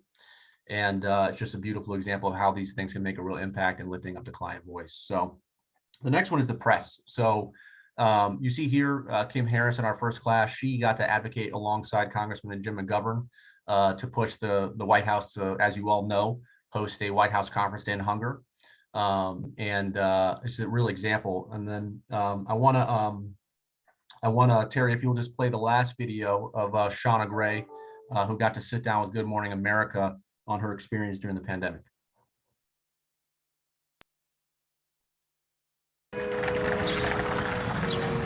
This is no ordinary walk to school, because you won't see Shauna Gray's 3 children, or how she usually gets them dressed, packs their backpacks, and packs their lunch. Because in this pandemic, there is no school, and there is no lunch, unless she makes this walk. A 90-minute journey one way. For my children, it's all worth it, and I wouldn't change a thing. For free lunch, which means dinner too. You are a blessing to me and to my family. It's a time Shauna never imagined would get this bad. Sometimes embarrassing, but it's what you have to go through.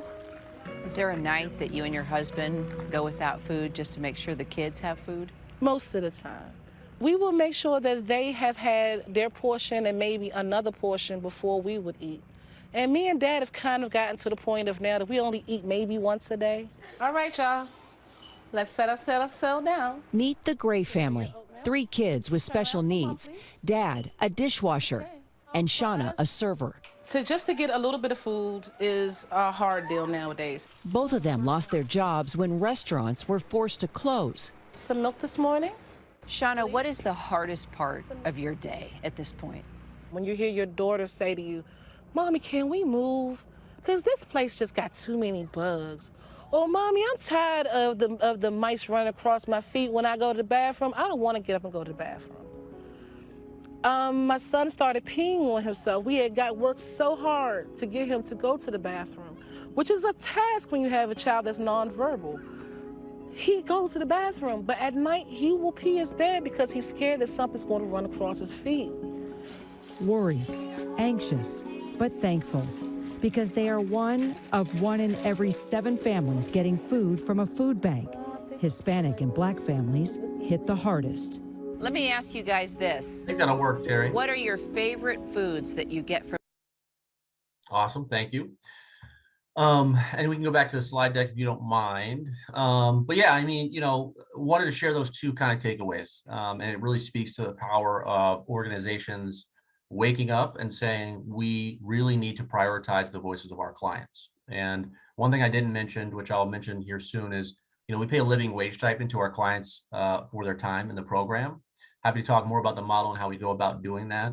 But the moment that I want to zero in on with that particular video is, the tear. You saw a tear from Shauna in that video. And I can't tell you how much work that we put in as a team and as the trainers that we have employed and have been lucky to work with to get that to be real life on a stage as big as Good Morning America, right? It's a lot of shame and stigma that goes into these stories in the day-to-day, not only outside of the class, but the trauma that we see and the triggering that we see in the day-to-day with folks that are navigating this really dysfunctional world and at times country.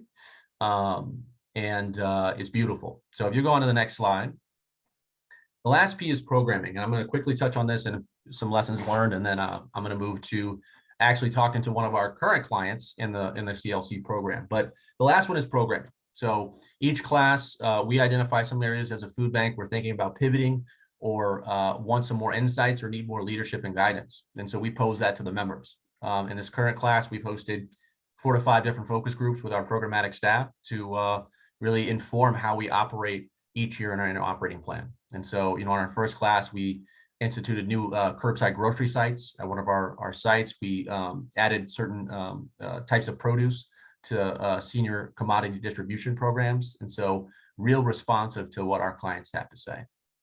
Next slide, please. So just quickly, I want to focus on some lessons learned and some recommendations as you all think about how to pursue and move forward this kind of model. Is invest in recruitment of members. We have to pay folks for their time. The opportunity costs are very great for folks who are navigating 1 or 2 jobs, have kids, have to take the bus, you name it. That is something we have to invest in. And we find as a food bank, having done this now almost for 3 classes, that there's a real momentum in the donor space to fund and make sure that clients are well compensated. Allowing time for members to process their lived experience is a really big deal. We focus very wholeheartedly on the story of self-development. And as you can imagine, and as I've mentioned, it's a very traumatic process. The things that these folks who have endured or continue to endure is quite a psychological journey. And so we provide a lot of space and a lot of deference in how they want to go about doing that. I'd also say just to listen. We have learned so much in the development of our curriculum, and we will continue to incorporate the feedback from our clients, not only in the policy and the press and the programming, but also in how we operate the program itself, right? We are open and honest with the fact that this is a new model and we're doing this from scratch. And so we really take time to really listen to what they think should be improved or changed or continued or what have you. And then the last 2 things I'll quickly cover is, practical experience. So, we have this whole curriculum, we have this whole model, but when folks get an opportunity to speak in the press or testify at a hearing or, visit with a policymaker, we kind of support them in that endeavor to be prepared for that particular moment. And that's where the best learning happens while we're coupling that with the curriculum. And then last but not least, what I'll say is I wouldn't advise having or gearing your programming towards just, movement on anti-hunger related subjects. These folks, there's a lot of reasons why folks struggle to access their next meal. And we really support them in whatever area, whether it be immigration or workforce development or school meals or what have you, areas that have impacted them the most.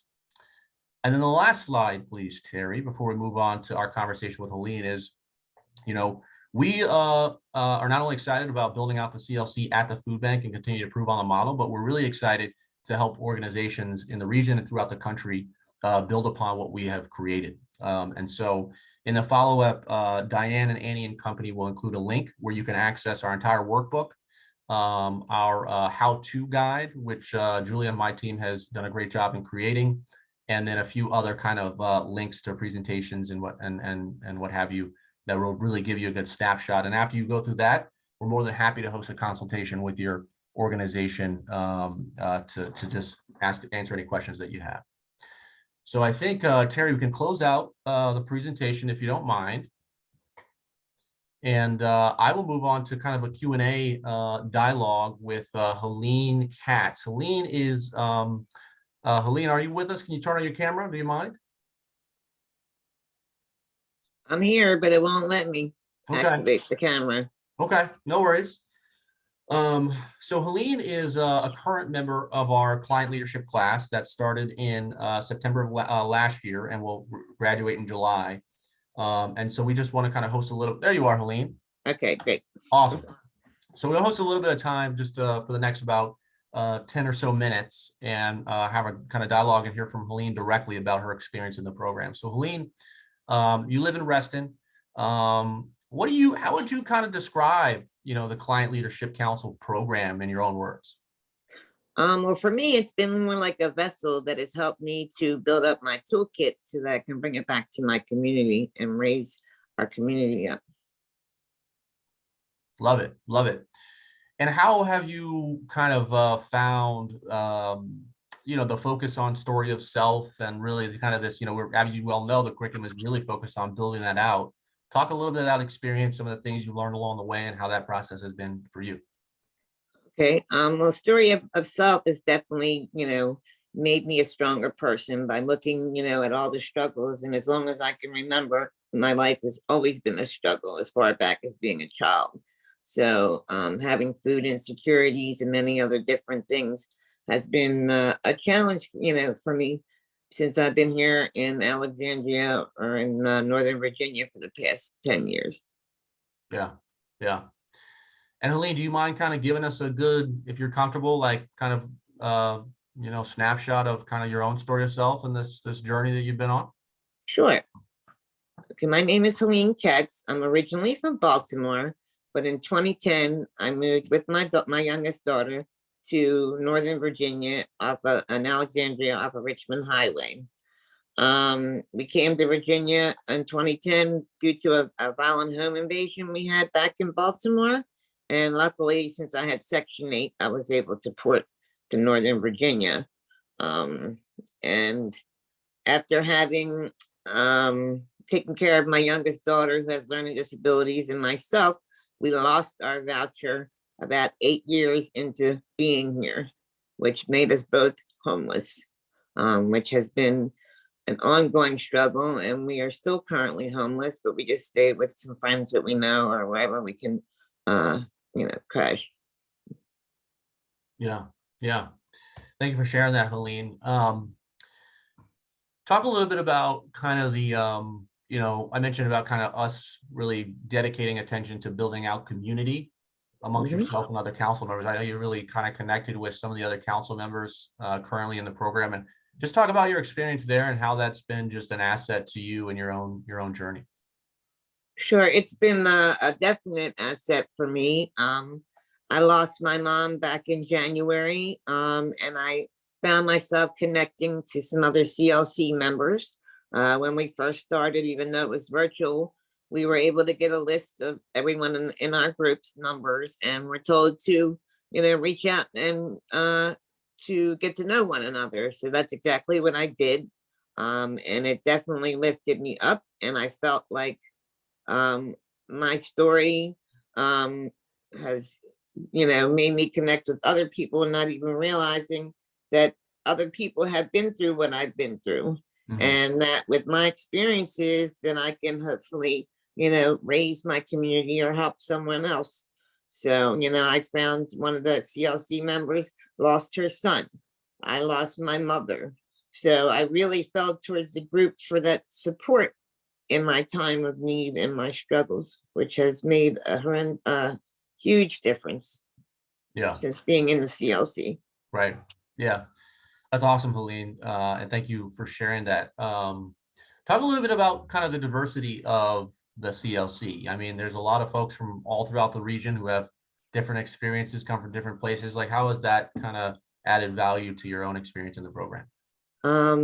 There's so many different people, ages, and in different areas in the DMV, which brings a sense of community and listening to other people's story of self, that, hey, we're not alone, and, how everyone can relate to everyone and come together as a group to get our toolbox together to hopefully bring back and share our stories of self with people in our neighborhood. Yeah. Yeah. And how has that felt? I know in the first kind of third of the program, we even have a psychologist come on. I don't know if you recall that, but how has that felt kind of digging into, some of these things that are horrible? Well, it definitely is like an onion and peeling back the layers when you're working on story of self. I didn't realize, that story of self, affects me in every walk of life. It affects my my worries, my my mental health, my physical health, and as far as being having food insecurity. So all these things affect everything, and my outlook on making change or hoping to bring change to the area. Yeah. Yeah. And how have you begun to leverage that, or think about leveraging this real power in your own story? By possibly reaching out to area food banks and the Northwest, I think it's community center in the Reston area, and seeing if I can be of some help, or if there's some something that I might like to start somewhere down the road. I've always wanted to help others as far as having food insecurities and being homeless, and try to get rid of some of this red tape and all this rigmarole a person has to go through when you're homeless, like having documentation, mail, things that the normal quote unquote person would have. But if you're homeless, you don't have these things. Right. Right. Yeah. Talk to me a little bit about the workbook, Helene. Like I said, we're going to have that accessible to all the organizations on the line to, see if they want to replicate, what we put together. But what have you been and found successful in the workbook? I mean, are there things that you would change about it? What do you think? No, I mean, at first, when we're working on story of self, which is pretty much the whole book, at least 6 or 7 chapters of being asked the same questions over and over again, has made me peel back all my layers of, having lots of issues and, having severe PTSD and many other things, and, and feeling maybe less about self, that I am worth all this work on myself, and it can definitely bring upon change, for me, and how to watch how other people deal with possibly the same circumstances or their circumstances, to implement that in my situations or going ahead in the future. Yeah. Yeah. That's beautiful. What have you found to be the most impactful about the Client Leadership Council model?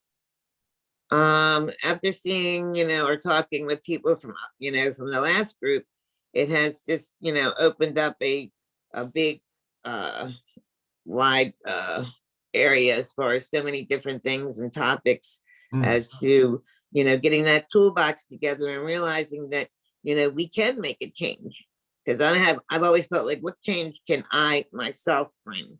And it's always been like, oh, nobody's going to want to listen to me. Nobody's going to want, I don't matter. Yeah. And in the program, I realized that I do. And my other CLC people, get the same result so that we can, be a stronger self. Yeah, that's beautiful, Helene. Talk to us a little bit about the living wage stipend, and how that's been helpful. And the reason why I ask is because, on the line, we have a bunch of anti-hunger organizations who are nonprofits who, have to count every dollar and where they invest and how that kind of measures up in terms of, do they get food out the door? Do they run some kind of program like this? How has that made a difference in your ability to be present and feel valued in the time you've been with us?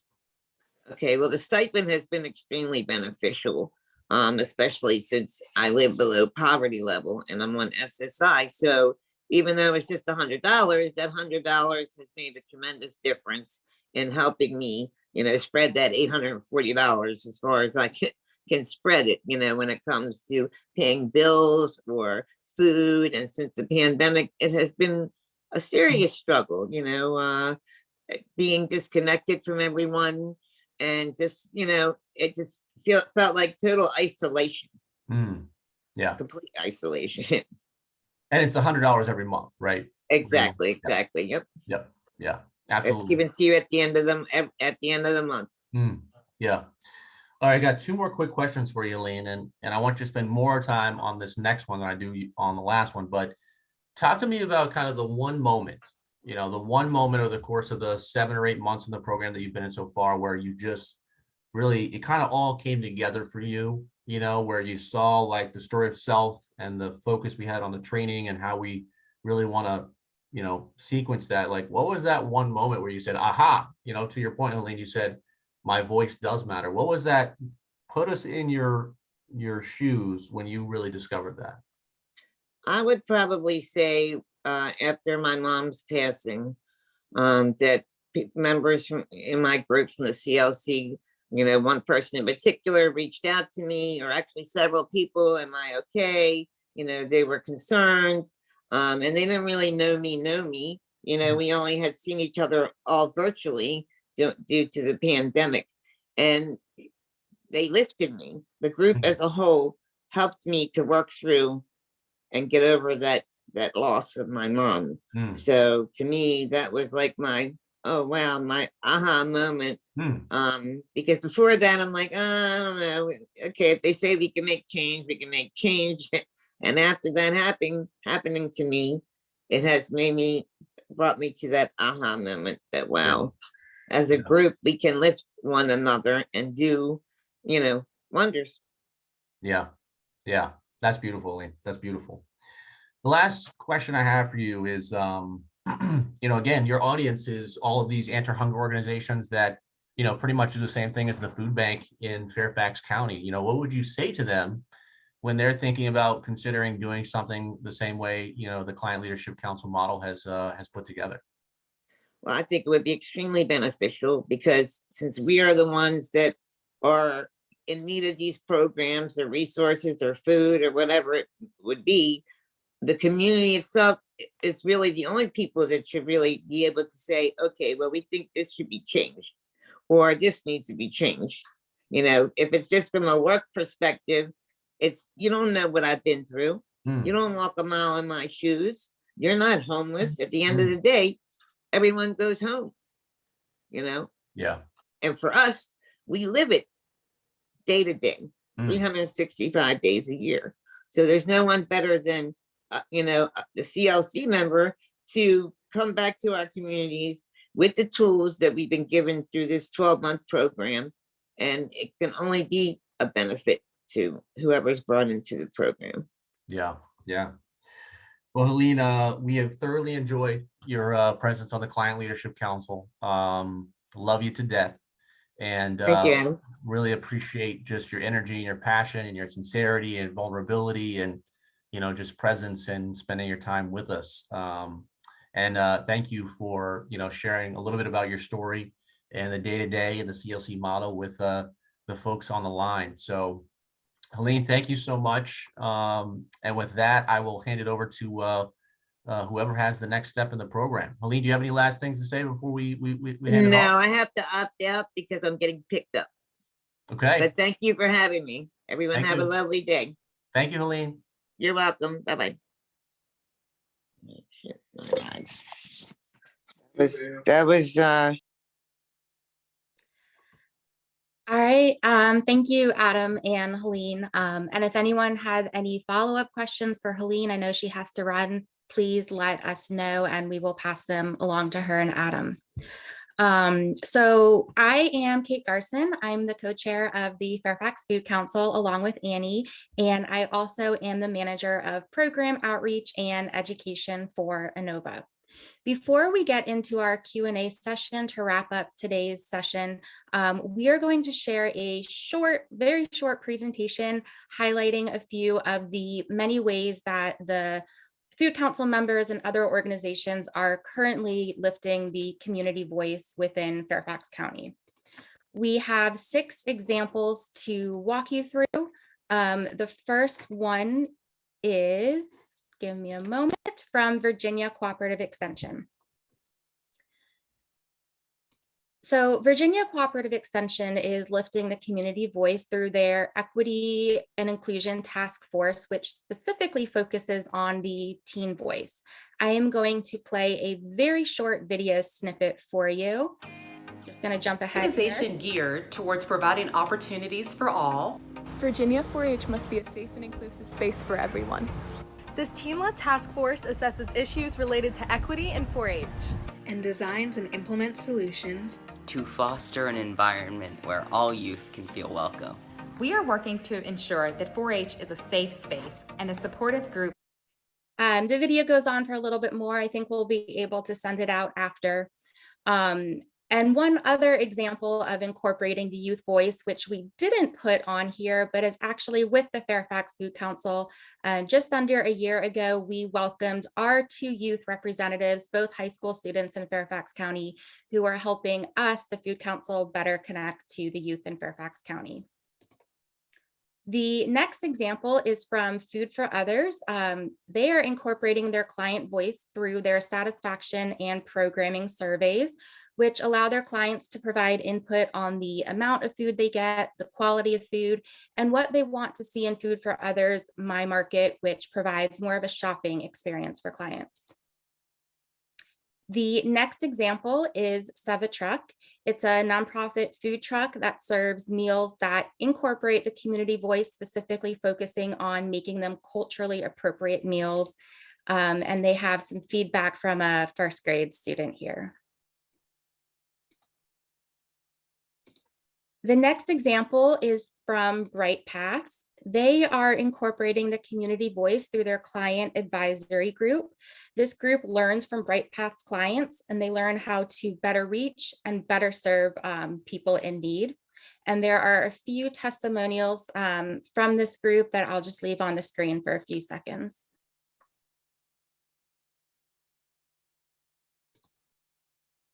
And this next one is from our Daily Veggies program.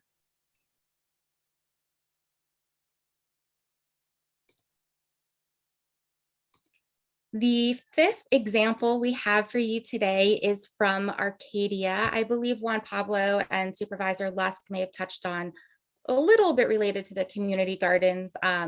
Their Live, Eat, Grow Route 1 project, they have 2 examples to highlight for us today. The first is the impact that their community garden has had in that Route 1 corridor area. These 2 quotes highlight what it means to residents to be able to learn how to grow their own food, expose their kids to growing their own food, and also get to meet neighbors through the act of community gardening. Their second example is their Youth Garden Internship Program, where interns learn gardening skills, communication, leadership, and they get better connected to the community garden right in their very own neighborhood. And our last example for you today is with Kingsley Commons, a townhouse community here in Fairfax County. They have a community garden where residents actually manage their own garden plots, and they get to choose what they want to grow instead of only harvesting what's been decided for them. And I would just like to thank Chandler Mobley for putting this together for us. Chandler is a student, graduate student at Mason who just completed her practicum with the Fairfax Food Council. So thank you, Chandler. All right, and now we will go ahead and move into the Q&A session to wrap up. So I would like to invite all the panelists to come back on screen. If you have a question you would like to ask, please go ahead and put it in the Q&A, and we will get to as many of them as we can. And I did want to mention Dawn is having some connection issues. So if any questions come through for her, we will go ahead and pass them along. All right, and I see maybe one or two people can't turn their videos on. That's okay. All right, the first question I am going to ask is to Supervisor Lusk. And that question is, can you tell us a little bit about how community-based organizations can make sure that their clients' voices are heard by local officials?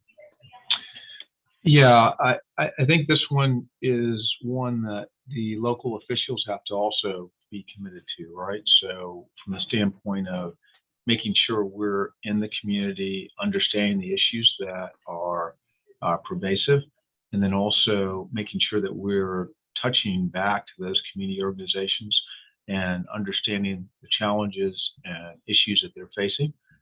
So from my own kind of perspective, I think it's important for me to, reach out and talk with the different groups, and then to make sure we have an open dialogue. I think, sharing of information and making sure that, each understands the challenges on both sides. And I'll say, with, Fairfax County, we have, budget issues every year, and just making sure we're as transparent and honest about where we are and what we can do. So I think communication is going to be the thing. Great, thank you. All right, this next question is for Adam. Would it be possible for the Capital Area Food Bank to connect the graduates from the CLC program to food pantry partners in the community? Yeah, no, I think that's a great idea. Yeah, we certainly have a number of Fairfax County folks. So I think if certain organizations are interested in that, we'd be happy to look at what works best and who's interested in connecting with CLC members. Okay, wonderful. We will definitely be taking you up on that. And actually, this next one other quick question for you as well. You talked about the importance of a stipend for community members participating in this work. Do you have any advice on how to get funding for such a stipend? Anything you all have learned? Mm-hmm. No, I think it's a great question. I think, I think we're in this kind of era right now where, organizationally and even nationally, we're starting to value, fiscally the experience that clients provide. And, the way I would express it to donors is that it's an all or nothing kind of thing. Either we value this or we don't. And for organizations that are, especially in the last 2 years, enduring a lot of different issues with the pandemic, food costs, supply shortages, you name it, to try and take on another workload, it's going to have to come with a really thoughtful investment from corporations, foundations, nonprofits, so that they also are kind of, for lack of a better word, putting their money where their mouth is. Great, thank you. All right, let's see. So this next question, I think we can open it up to anyone. Carla, I would love any input you have on this as well, but how can organizations do a better job of finding community champions like Carla and Helene and actually listening to them and making it easier for them to participate and share their voice?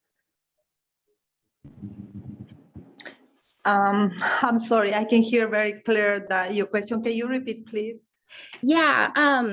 How can organizations, I guess, do a better job identifying community champions such as yourself and making it easy for community champions such as yourself to share their voice. You had mentioned a little bit about how many people are scared. There's a lot of fear that can make it difficult.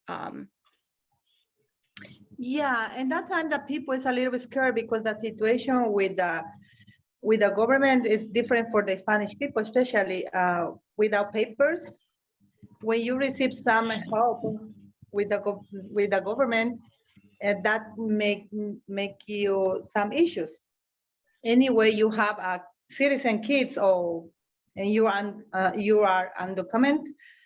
Anyway, you're not able to receive any help.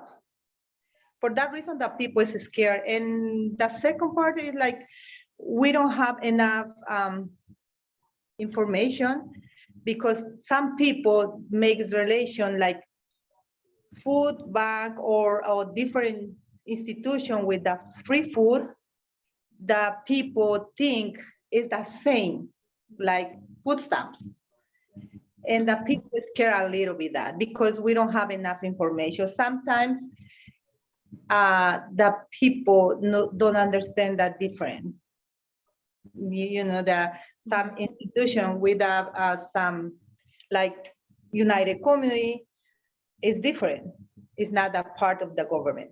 But the people sometimes is a little bit scared.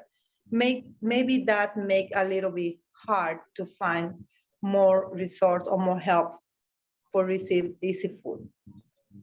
But now it maybe is more easy that people have more information and that people see we don't have any problem with this because in my community see the supervisor last is there, give food, he's part of the community too.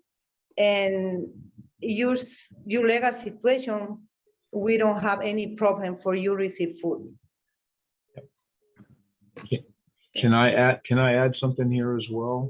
Yes, based please. on what Carla just said. So I think the really critical thing is to obviously be engaged in the community. So personally, from my own perspective, I think people have to hear you say things, but you have to demonstrate to them what you're actually doing. So it's almost like you have to build credibility in the community.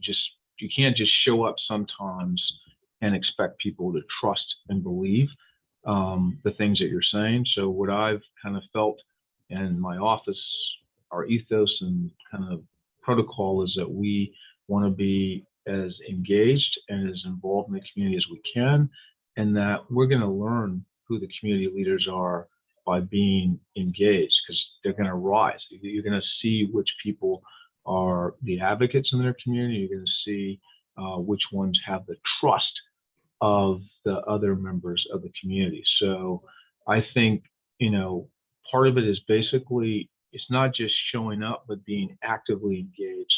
And that's on my side. On the political side, we have a responsibility to go to the community and not always expect the community to come to us. Great, thank you. Sure. All right, I think, Susan, that is all the time we have for questions. So I'm seeing my wrap up cue. So I will go ahead and turn it over to Dr. Weiler to close us out.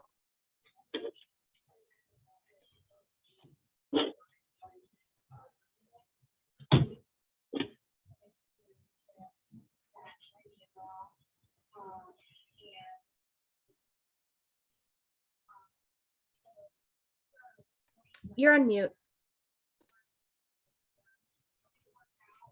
Thank you. Thank you, Kay. Thank you, everyone. I just appreciate the panel sharing their lived experience throughout the morning and helping to give voice to those who are challenged by food insecurity.